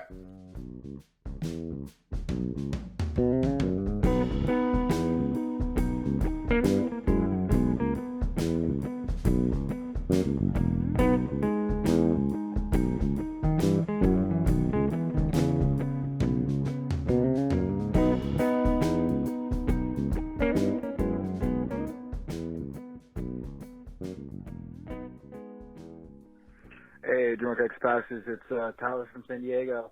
Hey, I'm calling in because Jason is too much of a pussy to go and watch Queen and Slim and review that great movie. So, I'm calling to tell you I will pledge $40 if Jason goes and sees Cats and reviews it. And TJ Hoving has pledged $80. So that's $120 for Jason to go see a movie and sit through it for 2 hours and review it. Because that movie is tremendous. It is insane, bonkers, and it will blow your mind, and you will not stop laughing. Also, Jason, you have to be like ripped out of your mind on an edible or something like that, because that's the only proper way to see that movie. All right. Christian, you can tag along with Jason if you want, but the only conditions are that he goes see the movie. You don't need to be there at all. You can be at home nursing your pig heart. All right. Yeah, all right. Guys, remain in his grip. Stay push out. So, is this movie still in the theaters? I don't know. I've never even seen a trailer for it. I've just seen stills. Yeah. This has got like Rebel Wilson. Is Taylor Swift in it? Stringer Bell, Idris Elba. Taylor Swift is in it. If Taylor Swift is in it, I'll see anything with Taylor Swift in it. Yeah. And it just was panned by critics. It's supposed to be horrible. Judi Dench is in it, isn't she? Judi Dench is in it. Yeah. It's supposed to be awful. We went to go watch Cats on some cruise. Do you remember that? Did you go? You might have gone. I never seen no Cats was one of the musicals that was showing it on one of the cruises we went on. And you usually politely decline to go to the shows. I'm not a big I'm usually not a big fan of the shows. Right. And I like going to the shows. I like giving the shows a chance. I probably walked out of about half of the shows. Mm-hmm. But Cats was about 15 minutes. I'm like, I'm done with this. But the movie's supposedly horrible. And but Tyler, for some reason, thinks it's amazing. That reason probably being that he's, like he said, ripped out of his mind. So do I get this $120 or do I have to split it with you? It doesn't sound to me like I'm not going to see it. I'll see it, dude. Alone? Fuck yeah, You'll watch it alone by yourself for $120. Yeah, and just to be clear. Yeah, I'll smoke a bunch of weed before I go in there. Okay, all right. But I got to do it this week because I feel like this movie is going to be out of the theaters. Well, you got to do it this week because next week you're going to California to go on the cruise. Yeah, and then we're going on a cruise to Mexico for a whole week, and then by that time it'll be out. The Drunk Ex-Pastors cruise, by the way. Yes. We've got a few people. We've got Cora and Nancy and her husband, and the Surges are going. Who? The Surges. I thought you said the Ben Surges. No, the Surges. The Surgeses. Ben and Melissa are going. And then we have Eric Wise going, and he's bringing his daughter. And I've been wanting to ask Eric, how old is your daughter?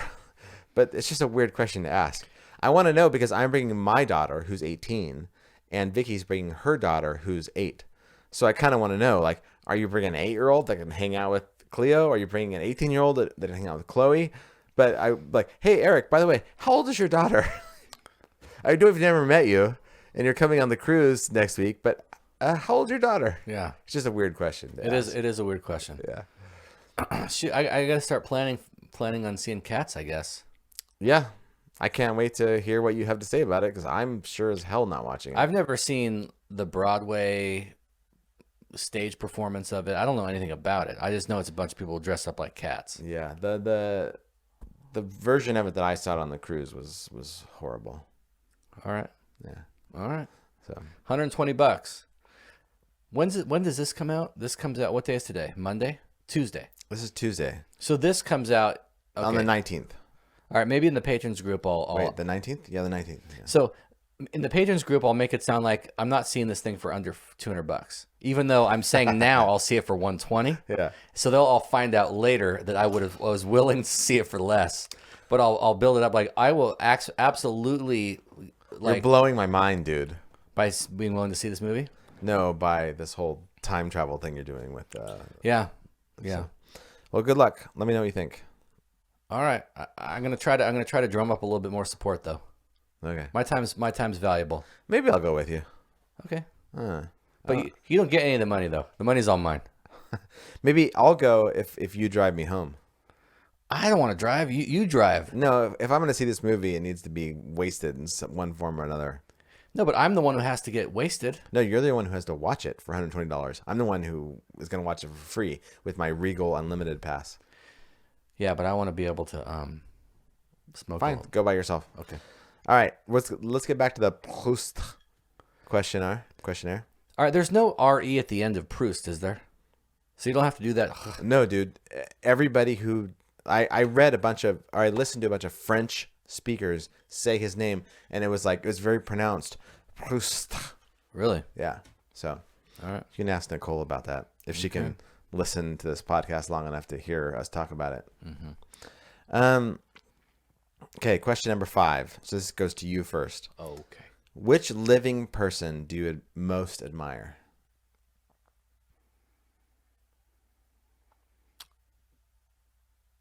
it's a tie between probably Bernie Sanders He's mine. and Ricky Gervais. He's another mine. When I was trying to figure the two out that I liked the most. So what do you like about them? What I like about Bernie Sanders... They're going to be the exact same things what I like about them. Yeah, what I like about Bernie Sanders is that he... his consistency, his willingness integrity. to... I mean, he was being arrested during civil rights protests in the 60s before he was in the public eye. Yeah. He was just a guy. Yeah. And he hasn't changed his story, he hasn't changed his values, and he's paid a price for them, both politically and personally. And he's... I mean, you look at the Democratic field right now, and it's like everybody who pivoted toward the middle, Kamala, Buttigieg, even Elizabeth Warren, Cory Booker. I don't know if he pivoted toward the middle or what, but like I know he dropped out today. But all of them pivoted toward the middle because they thought it would be expedient, and they all suffered. Yeah. Kamala dropped out. Buttigieg, he's got his supporters, and they are what they are. Elizabeth Warren is plummeted because she kind of blinked in the face of pressure. And Bernie's the one guy who's like, I'm a socialist. Are you worried at all though that he has a large percentage of the Democratic voting bloc because there is a solid base there that is extreme, just like there is with Trump? Do you know what I'm saying? Yeah. Like that he can't get over a certain threshold because... No, I'm not worried about that. You're not worried about that? No, because he has more individual donors and a higher percentage of diverse demographics. He has a higher percentage of people of color, of women, of independents, and he has more individual donors than anybody, right? So it's not he's not extreme. He's extreme in the sense that... you know, from what the establishment says is okay, Bernie Sanders is extreme. But when it comes to actual people, he's not extreme at all. Like polling is very clear. Like people want Medicare for all. People want college and medical debt to be forgiven. They want free public education all the way through college. Like these are not. Do you wish at all that he wouldn't say I'm a socialist? No, that's what I like about him. Okay. You know, you don't wish that he would say I'm a democratic socialist. well, he does say I'm a democratic socialist. Okay. But what he doesn't say, unlike Elizabeth Warren, because Elizabeth Warren says, I'm a capitalist to my bones. Whereas if they ask Bernie Sanders, are you a capitalist? He'll say, no, I'm a democratic socialist, and here's what that means. So that's what I like about it. That's why I admire him. But wouldn't you like him to say, I'm a democratic socialist, capitalism has a part to play in our society? I'm sure he would say that. He would say that as far as when it comes to like markets. Yeah. Like, yeah, there are certain industries and certain, you know, areas where markets and free markets and competition are great. Like, you know, retail, like selling. If I make jackets, I'm gonna sell jackets, but then when there's another guy selling jackets, I can't charge $500 per jacket because now there's this guy who sells jackets. Right. But he would say, but there are certain areas where the profit motive and the free market should not be a factor, such as healthcare. That shouldn't be something that either enriches somebody, you know, that enriches somebody and then impoverishes someone else. Yeah. So I like the fact that he just doesn't apologize for his positions. Yeah. I do too, but I wish he would clarify more. I wish he would cater to the people who are going to have a problem with that by clarifying a little bit more about what he means. First of all, I think he does clarify that a lot. And if he is the nominee and all of a sudden now he's competing with Trump, Yeah. not with the other Democrats, then he will clarify it plenty. Yeah. And then Ricky Gervais, I admire because here's a guy who's got a native talent and comedic, you know, brilliance, who's not conventionally good looking or doesn't have any of the advantages that, you know, we're talking about Ronan Farrow earlier, and somebody mentioned Ronan Farrow I think it was in our patrons group, One of the best looking journalists. He's way too good looking to be a journalist. Yeah. To be so successful. And my response was, why do you think, first of all, he's not just good looking, he's also fucking Mia Farrow and Frank Sinatra's kid. I don't care what anyone else says. Yeah. And secondly, why do you think he had the chance to be a successful journalist? Like if he was actually Woody Allen's kid and looked like Woody Allen, he would still have the DNA to have a big leg up because he's got famous parents. Why is Chris Pine famous? Because his father. Why is Gwyneth Paltrow famous? Why are any of these people famous? Because they've got some famous parent, right? Ricky Gervais.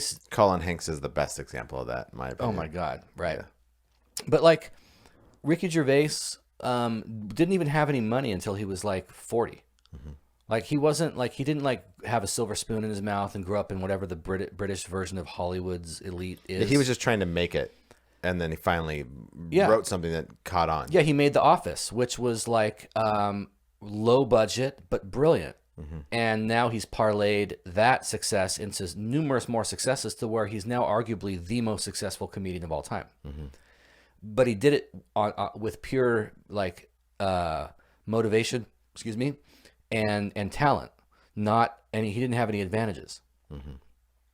He's so quick-witted, dude.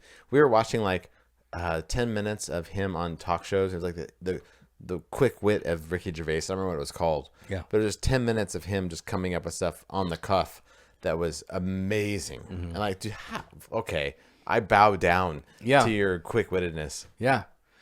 Yeah, he's brilliant. He's on this thing with Ellen DeGeneres where there's like a 5-second button. It's like, name 3 things you can cover in chocolate. And he's like, and you have 5 seconds. And he's like, chocolate, myself, yourself. You know, it's like amazing. You know, But I mean, if I could like, let's say I could eliminate the existence of anybody, and then just I alone know their material, and I could just steal it, just like in that movie Yesterday, where the Beatles don't exist anymore, but I know all the Beatles songs. I think you meant Masterpiece Yesterday, not the movie. The Masterpiece. Yes. Yesterday. I would still want to. I'd still eliminate Anthony Jeselnik and take all of his jokes because I think of his jokes as being just foolproof. Like anytime he goes on stage, he knows like these jokes are funny, and these people may not know who I am, but I'm gonna kill. Yeah. You know. But part of what makes his jokes funny is the persona that he exhibits with those jokes, which I would love to exhibit. If you didn't have the shtick he has, the jokes wouldn't be nearly as funny. No. That's why if I could push a button and he never existed, but I know him, then that would be the persona, because I kind of have that persona anyway. As like I'm an asshole, I'm selfish, I make You're fun the of complete people. opposite in real life. In real, but only 3 people know that side of me. The teddy bear. Right. I would love to be Anthony Jeselnik and have his shtick, his persona, and his jokes. But Ricky Gervais is more admirable to me. Yeah. So what about you? Bernie Sanders, for all the same reasons you listed, mostly his consistency, integrity, and his compassion for people who, I mean, he could have made billions by now if he wanted to, but his compassion for people who have less than him. Ricky Gervais for not giving a shit about what people think about him, and he just has balls of steel when it comes to his comedy and the things he says to people's faces, and the way that he doesn't take offense from people who attack him or whatever. And then, because I was reading an article this morning about him and James Corden, and they have some kind of like beef between each other, and Ricky Gervais was like, no, like I like the guy, it's fine, you know, but I think he just does not take anything personally, you know. I like that. I wish I could do that. And then like the Obamas are my next ones, and it's not I was gonna say somebody's vibrating. I know. The Obamas and both Barack and Michelle, not because he was a great president, which I think relatively he was, but just like being the first black president and first woman, and having so much against them, and handling it all with aplomb, and not allowing and focusing on their family, and not allowing all of the scandals that could have happened around them to happen. Wow. Like I admire it greatly. Yeah. So yeah. Number 6 is to me, what is your greatest extravagance? So an extravagance being like something you spend a bunch of money on that you probably shouldn't, right? Yeah. If you had like a jacket made from the hides of African slaves that you paid $5 million for, like, yeah, that's that. There you go. That would be your greatest extravagance, or I don't feel like anything is super extravagant that I have. I feel like I spend a lot of money on a lot of things. like I instead of buying, some $800 jacket, instead I buy 8 $100 jackets. You know what I mean? or have an $800 a month car payment. Yeah, so that's probably the one thing I would say is my car is the car payment is ridiculous on it. How much is it? $885 a month. Yeah, that's a lot. Yeah. The good thing is the amazing thing is it's the one car payment that I didn't like roll another car payment into. So it's just $885 on its own. Yeah. But at the same time, I was spending $200 to $300 a month in gas, and I'm not. So my car payment really is $500 to $600. Yeah. So it's really not that extravagant, relatively. But I don't buy $100 bottles of wine. I don't smoke $50 cigars. I have this bottle of Weller, but it's from Noah. I don't know if you could say that I have some huge extravagance, other than I just spend a lot of money on a lot of stuff. Mm-hmm. So, what about you? I'm very non-extravagant. Yeah. I don't know if I've ever spent I don't know if I've ever spent 3 figures on an article of clothing, for example. Really? I mean, I bought some boots that were $200 like a few years ago. I've never, and I was like, oh my God, this is my most expensive pair of I don't know. I think the most I've ever spent on article of clothing is probably $80. Okay. So it's not that.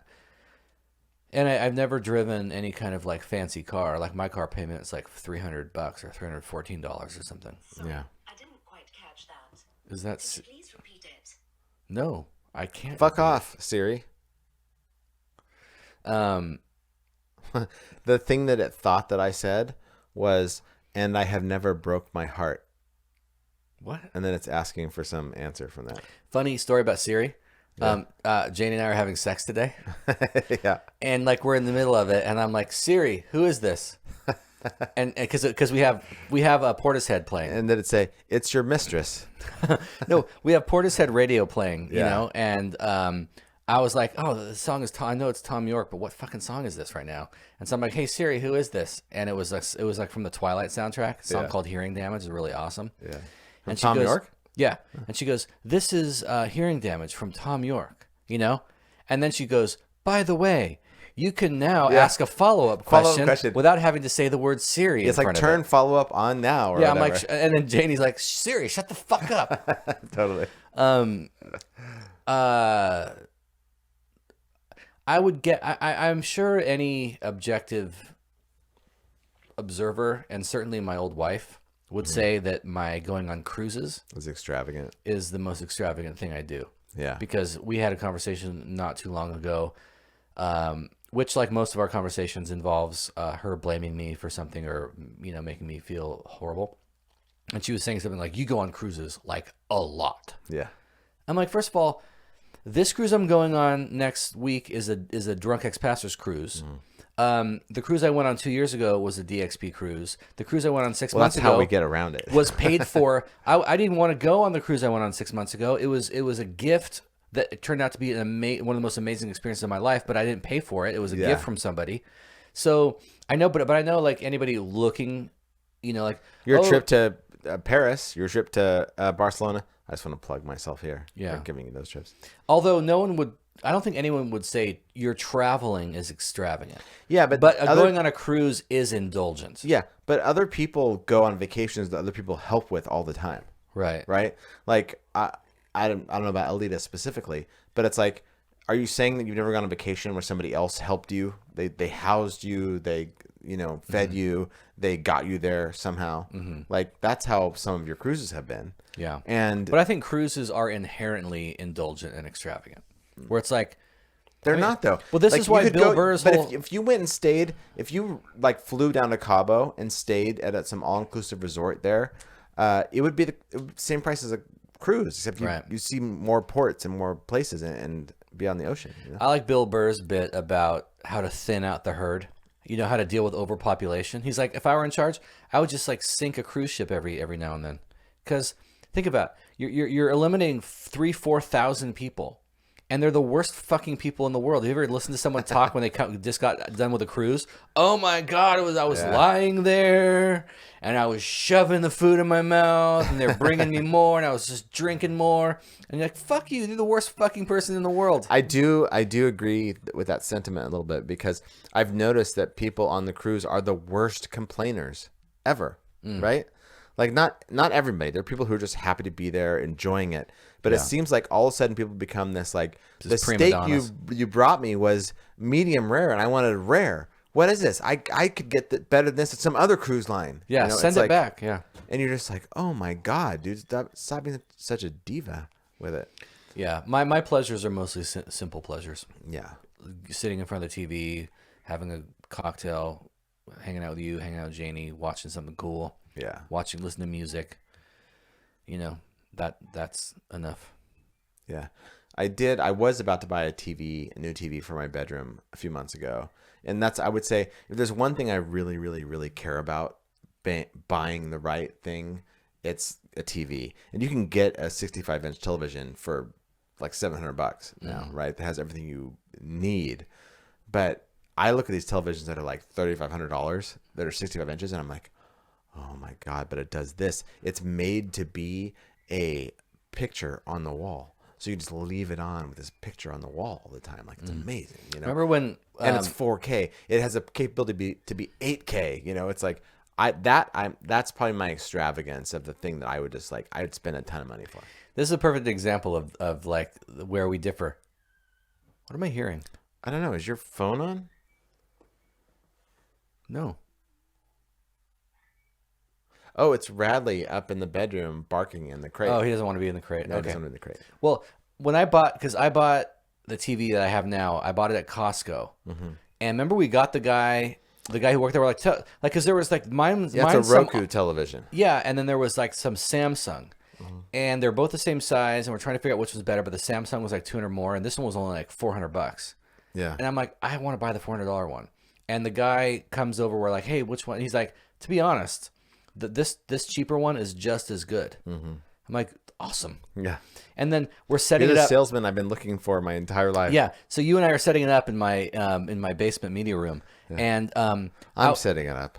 well, but I'm setting up Netflix. Okay, And yeah. it's like, it was like, oh, for an extra $2.99 a month, $2.99 a month, you can upgrade to some 4K, more better resolution or whatever. Clearly, the answer is yes. But I'm like, fuck that. And I'm about to hit no thanks. And you're like, dude, you just bought a TV that enables you to see it better, and you're going to not pay $3 extra a month to see it better? Yeah. I'm like, you make a good point. I'm like, okay. But it's like my initial reaction is like, hell no. Yeah. Any pop-up, any offer, I don't even want to hear it. Yeah. Whereas you're always like, wait, like, or like Michael. He'll be like, oh my God, I got this offer. It's like you get this one credit card, and what it gets you is like an extra $500 off a cruise I could take. That stuff goes in the trash before I even look at it. I'm like, I don't want to hear this. I will say that I'm going to Italy with Chloe in 3 months, and it's entirely because I paid for the American Express Platinum card last May and got all the miles from it, and that's paying for the trip. So Yeah. there are benefits to it. No, I know. I'm not saying I'm not bragging. I'm saying I missed There was out also on a lot. form involved. You had to fill out a form. Fuck that. So yeah, Look, I'm all for a free Italy trip, but don't come at me with some form. exactly. All right, question 7. This is yours, and I don't totally understand this question, but I think the questions are built that way on purpose. Like so what is your current state of mind? It would be hopeful and excited / nervous. And I'm mainly talking about the restaurant. Okay. You know, we're opening, if you don't know, people who maybe haven't listened lately or whatever, we're opening a restaurant, Janie and I. Yeah. Hopefully late spring, early summer. The three of us. The three of us. Yeah. Me, you, and Janie. Uh-huh. And Vicky's doing some painting. sure. Yeah. So it's So we're all opening the restaurant. we are opening a restaurant, Yeah. the four of us. The drunk ex-pastors, like the supporters, we're all opening a restaurant. It's a DXP restaurant. Right. Right. Janie's involved in some way. Yeah. I don't know. I'll give her She has something something to do with Yeah. it. Yeah. But like She's the I'm- brains and beauty behind it. Yeah. And everything else. I just also am there. You're some of the labor. Right. You're hired hand. Yeah, but I would say I'm, really excited because it is an opportunity like I thought I'd never have to build something and own something and be in charge of something that I believe in because it's a farm to table, locally grown, sustainable, kind of progressive restaurant. Yeah. But it's also nerve wracking because just in the preparation to getting it going, there's like so much we have to do. And then secondly, is it going to work? Because like a lot of restaurants fail, a lot of sole proprietorships fail. So that's something that's like, oh my God, it's scary. Yeah. But my current state of mind is mostly hopeful. Yeah. But, if let's say this weren't happening, like this weren't even a thing, then I would just expect to work at the casino for the rest of my life. but my Come on. No, Seriously? yeah. And my state of mind would be resignation. I'm resigned. I'm resigned to. I have something where I'm paying my bills and I've got good medical and dental and vision benefits, and I can just do this. I finally found something, as an ex-pastor, even though I'm not using any of my, talent for this. I can still do it. Drunk ex-pastors? Yeah, but You're using some of your talent on drunk ex-pastors. Yeah, but I can't live off of this. Right. I wish I could. I would love nothing more than to be able to do this full time and be able to live off of it. You quit the restaurant. Like, Janie, this restaurant's yours. We've made it with drunk ex-pastors. We've hit the big time. Right. Ricky Gervais just retweeted us. I quit. Right.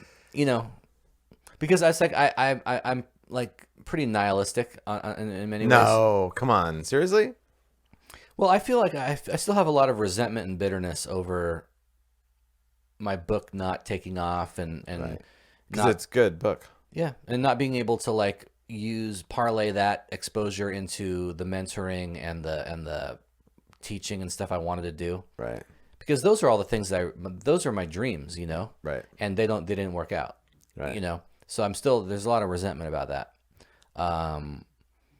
But if the restaurant thing weren't on the table, then I would just be like, well, I guess I'm suited for is doing this valet thing, but at least it's something I can live off of.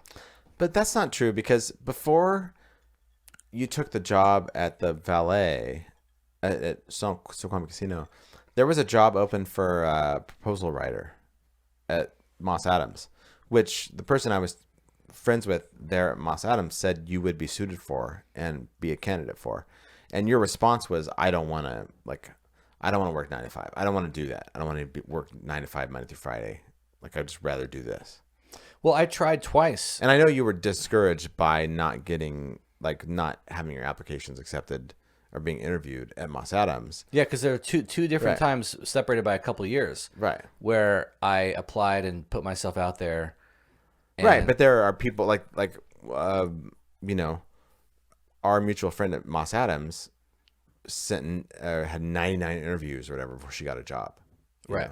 But you decided specifically that's not the type of job you want to have. Yeah, but part of that was because it's like I'm not suited for corporate work. And that's not my decision, that's their decision.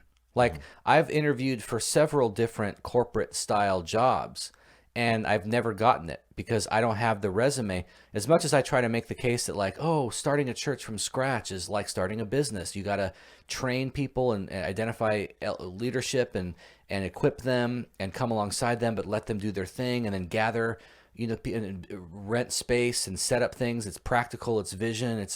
I've made that case in lots of job interviews, and everyone's just like, no.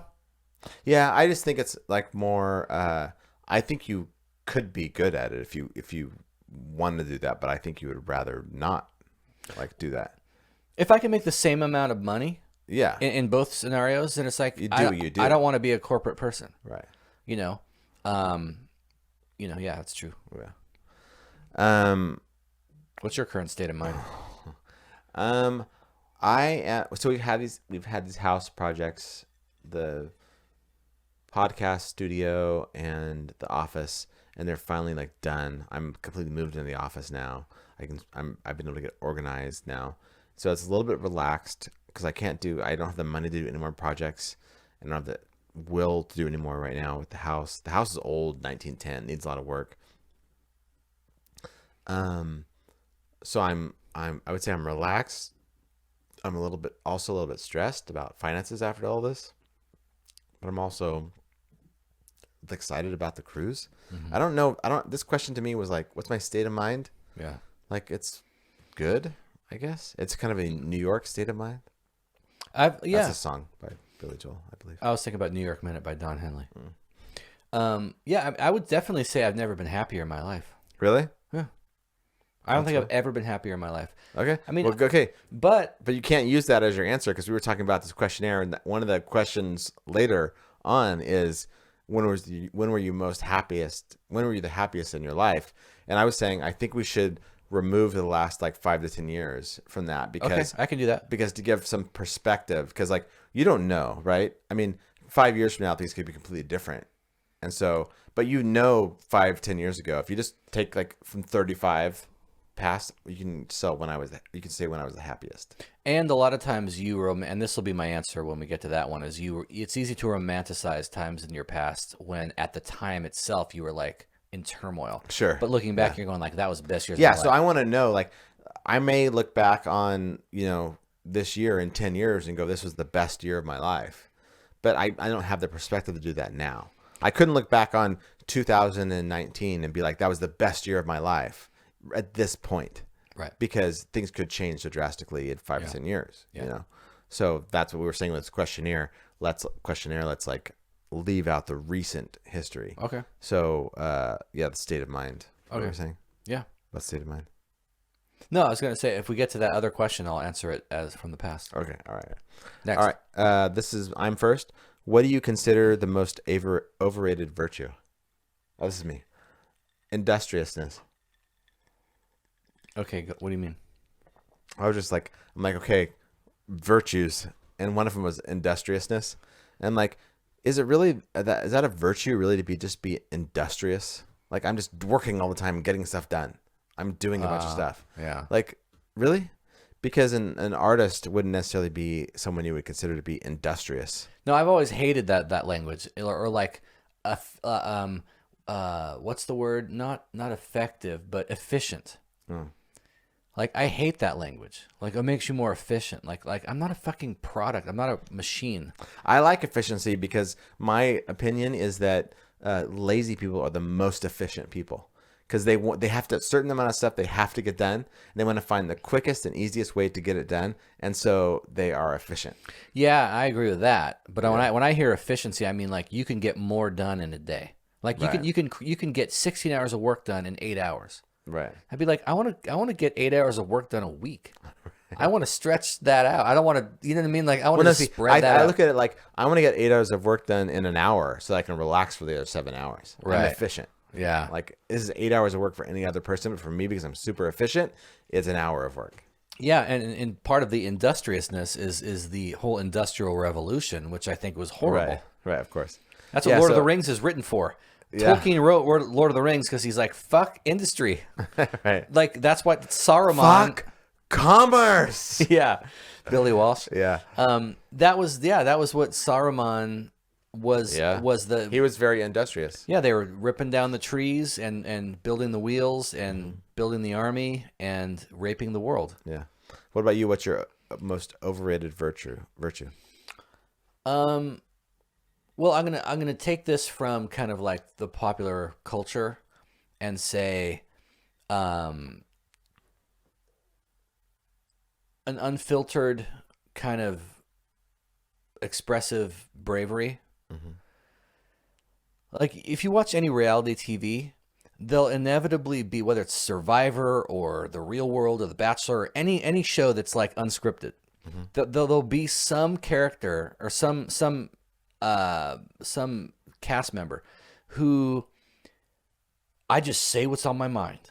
I just tell it like it is, you know, as if that's a virtue. Like they're talking about it like it's a virtue. Like, well, I just said what I thought. Yeah, your ass looks big in that, or whatever. Or no, this tastes like shit, or whatever. Yeah. And they talk about how I'm unfiltered and I don't check myself. I just say what I think. It's like, yeah, but that's not good. Yeah. Like most of the time, that's not a good idea. Yeah. Like there's such a thing as diplomacy and tact. There's a question later that kind of talks about this also. Okay. Where my answer is similar. Okay. It's like, I don't think saying what's ever on your mind, like that's a simpleton's virtue. But it's like it's constantly heralded as some great thing. Yeah. In reality TV, which is just a version of reality. Yeah. And it's like, yeah, I don't think that's good. I think there's like a place for like diplomacy and not saying everything that's on your mind and finding a way to reinforce or build up the person you're talking to, rather than like, yeah, your ass looks fat in those jeans. Fuck you. I say what's on my mind. It's like, yeah, you're gonna die alone. Right. Yeah. So that's my answer. Yeah. Yeah. Next question, or unless there's more. Are we? Let me see where we at. Where do we get? I can't believe I was like not into this idea. I know. 'Cause it's fantastic. It's really great. It's fantastic. Okay. You sent me the link and I'm reading the questions, going like, "Fuck, this is stupid." And I'm like, I've been looking at it, going like, oh yeah, it's a great idea. We should totally do that. And you like quenched my spirit or my fire. Yeah. Sorry. No, okay. The next one it goes right along with where I wanted to go with this. And this is your first. You're the first to answer for this. On what occasion do you lie? Well, I mean, there's a difference. Jason's like, on pretty much every occasion that I can. Well, there's a difference between lying about some factual event, like were you with Brittany last night? No, versus being not telling the whole truth. You know, I'm fine with either one. No, I mean, I think like when it comes to like not saying everything there is to say, being euphemistic, you know, is just a kind of polite tactic. Yeah. You know, I have no problem with that. You know, as far as lying, like I don't know. Are you talking about like if your girlfriend is like, do I look fat in these jeans? There's like no reason to lie about it. Like You just tell the truth. No. There is a reason to lie, right? Because my answer to this would be, on what occasions do I lie? It's when I'm gonna hurt somebody needlessly. Yeah. For something they're never gonna find out about. That I didn't do anything to offend them, or I didn't wrong them. So, for example, like, did you cheat on me with so and so? I think it's always wrong to lie about that. Right? It's always wrong to say, no, I didn't. Right? But, are we good? It's like, because inside I might be thinking, no, we're not good at all right now. Yeah. But if I can fake it till you make it kind of thing. Sure. And just be like, yeah, we're good. We're totally good, dude. And then like a few hours later, you're having drinks together, and then you're like, oh yeah, we're fine. I don't care. Like that's one where it's like, I don't need to like express my opinion on every single thing. Yeah. Even when it might hurt somebody. And that's where I'm thinking about Jerry Maguire, where he was like, she goes, yeah, you're, remember brutal honesty? That was your thing. And he's like, I think you added the brutal part. It's like, yeah, be honest, but there's no reason to like hurt somebody needlessly if you don't need to. What you say remind me of an Anthony Jeselnik joke. No. Yeah, where he's like, stop. Yeah, he's like, one time I killed all my girlfriend's houseplants. All of them. You know, she's like, hey, Anthony, I'm gonna be gone for 2 weeks. I need you to like give each of these half a cup of water every other day. But I'm a dude. All I heard was 2 weeks and cheat on me. Right. I mean, there's the obvious places where it's okay to lie, right? You're in Nazi Germany hiding Jews, and it's like, do you have any Jews in your house? No, I don't. It's okay to lie for that. Yeah. But then there's the things that are just small kind of things, like, are we cool? You know, and you're feeling like you're feeling like I'm really don't feel like we're cool, but maybe we will be in the future. So it's needless for me to make some big thing of this. Like, I'd be curious what people think about this, and you know this, but like, when I was married, there was a lot of discontentment on my part about my marriage. But it's like, in my mind, divorce is not an option. I'm a pastor. My entire livelihood and career that I've been working toward my whole life is contingent on my being a pastor, and being a viable pastor means you can't be divorced. You can't just leave your family. And so there was a lot of false happiness or false contentment that you were hoping would not come to fruition, right? You were hoping that you would get past it and feel content, right? At some point. I never thought I would feel content. I just was going to run out the clock until I died. But it was like, there is no, if I bring up areas of my own discontentment with my former wife, there's no fix. There's no solution to this. There's nothing that can be done to fix this problem. And so why bring it up? Yeah. You know, it's like if somebody said to you, I wish you were taller. Like, well, what the fuck? Like, what am I supposed to do about that? You could say, I wish you were thinner. I could go on a diet. Or I wish you were smarter. I could read more books. But like, I wish you were taller. Yeah. Well, there's literally nothing I can do with that information other than internalize it and hate myself because you don't like something about me that I can't change. Speaking of being thinner, because I am thinner than you. You are not. That's ridiculous. I feel like months ago you were agreeing that I was 15 pounds heavier than you because of my legs. My legs are really muscular now. I walk up a lot of flights of stairs at work. Suddenly I'm within 10 pounds of you, and you're like, yeah, I feel like it's like 10 pounds. Like your legs are 10 pounds heavier than mine. I don't think you're within 10 pounds of me. I'm with 10 pounds. I was 192.2 the other night. What are you now? 193.6. Okay, I'm 190. I'm 180. What are you? 193.6. I'm 183.5. So you're 10. But the thing was that. But my legs are really muscular now. But you can't have this. Well, You can't have it. I'm sorry. I will not relent. The other morning when I hit 192.2, I was standing there. I was laying there next to Vicky. I was like, I want to post this picture of the scale and then 192.2 so bad and say like, I'm coming for you, you fat motherfucker, Jason. So bad. That would be funny. I did. I posted it. Oh. Yeah, in our group message. Oh, okay. Because I was like, wait, he's going to know I'm kidding, right? He's not going to be offended by this. Oh, no. And so I posted in our group message, I'm coming for you, fat motherfucker, with the 192.2. That's funny. But, and then I said afterwards, no, I'm just kidding. We both look amazing right now.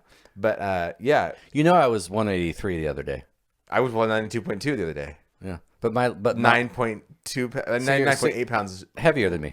No, lighter. Heavier than me. 192.2.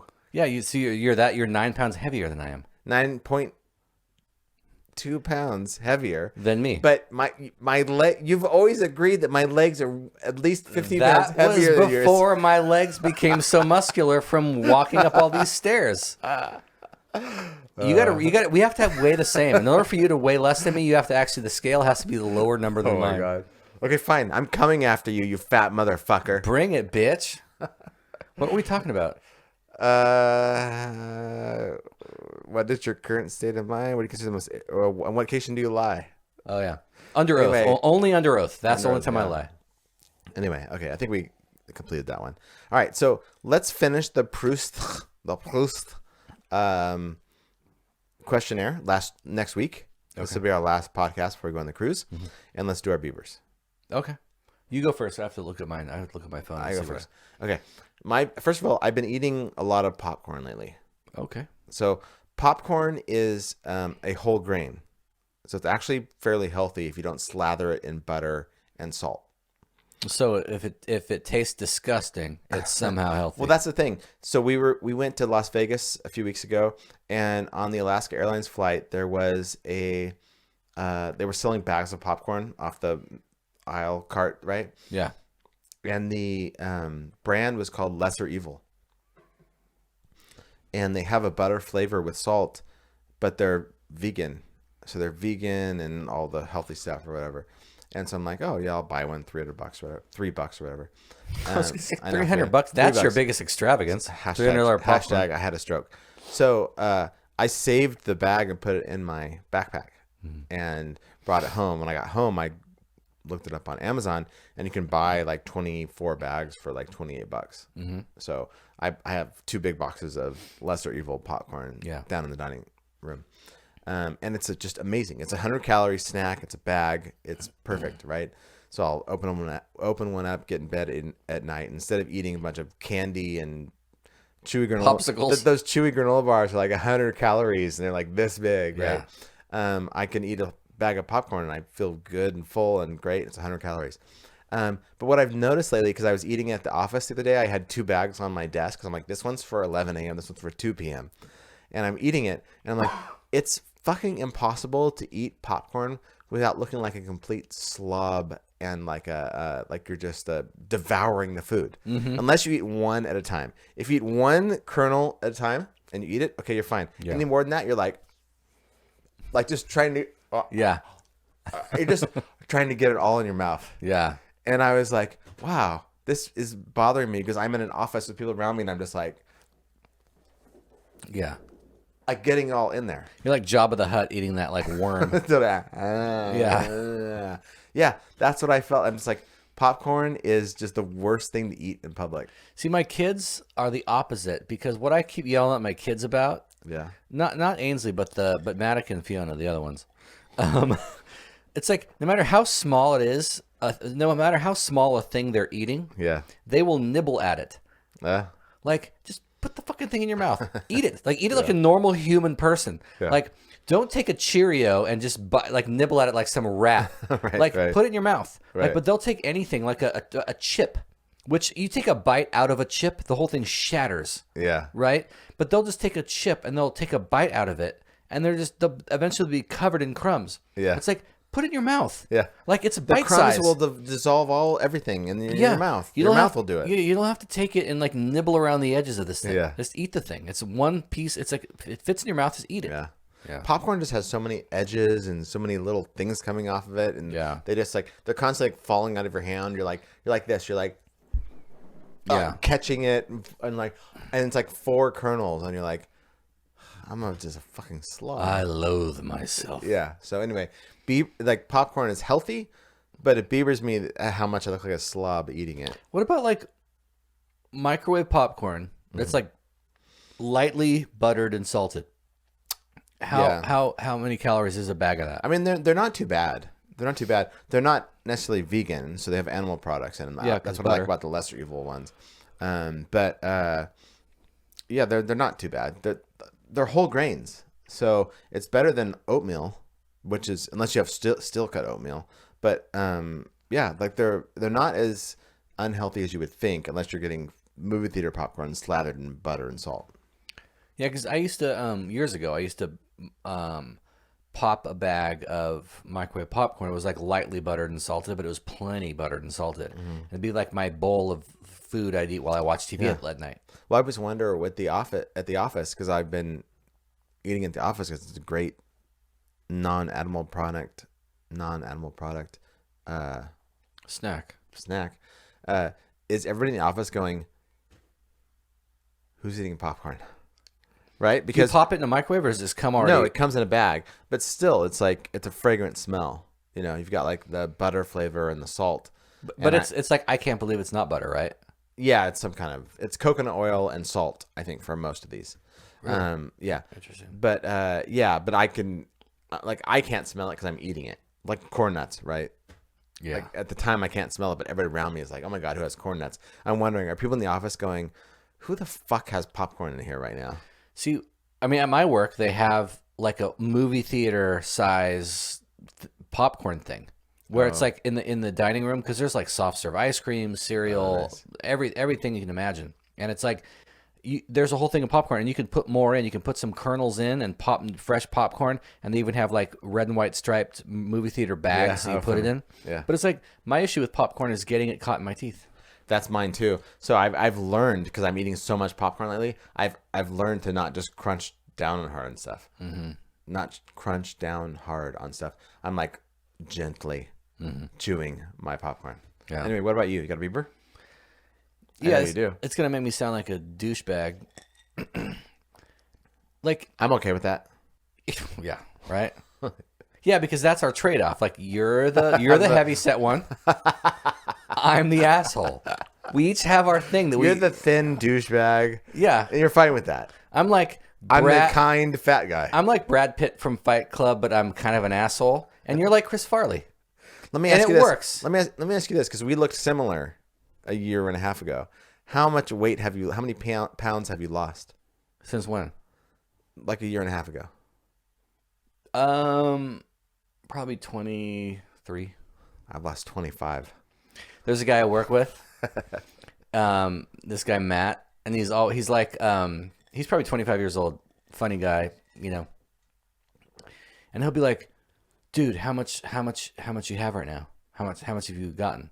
And no matter what I say, he'll be like, "Dude, I have," and he'll say $1 more. Yeah, you know.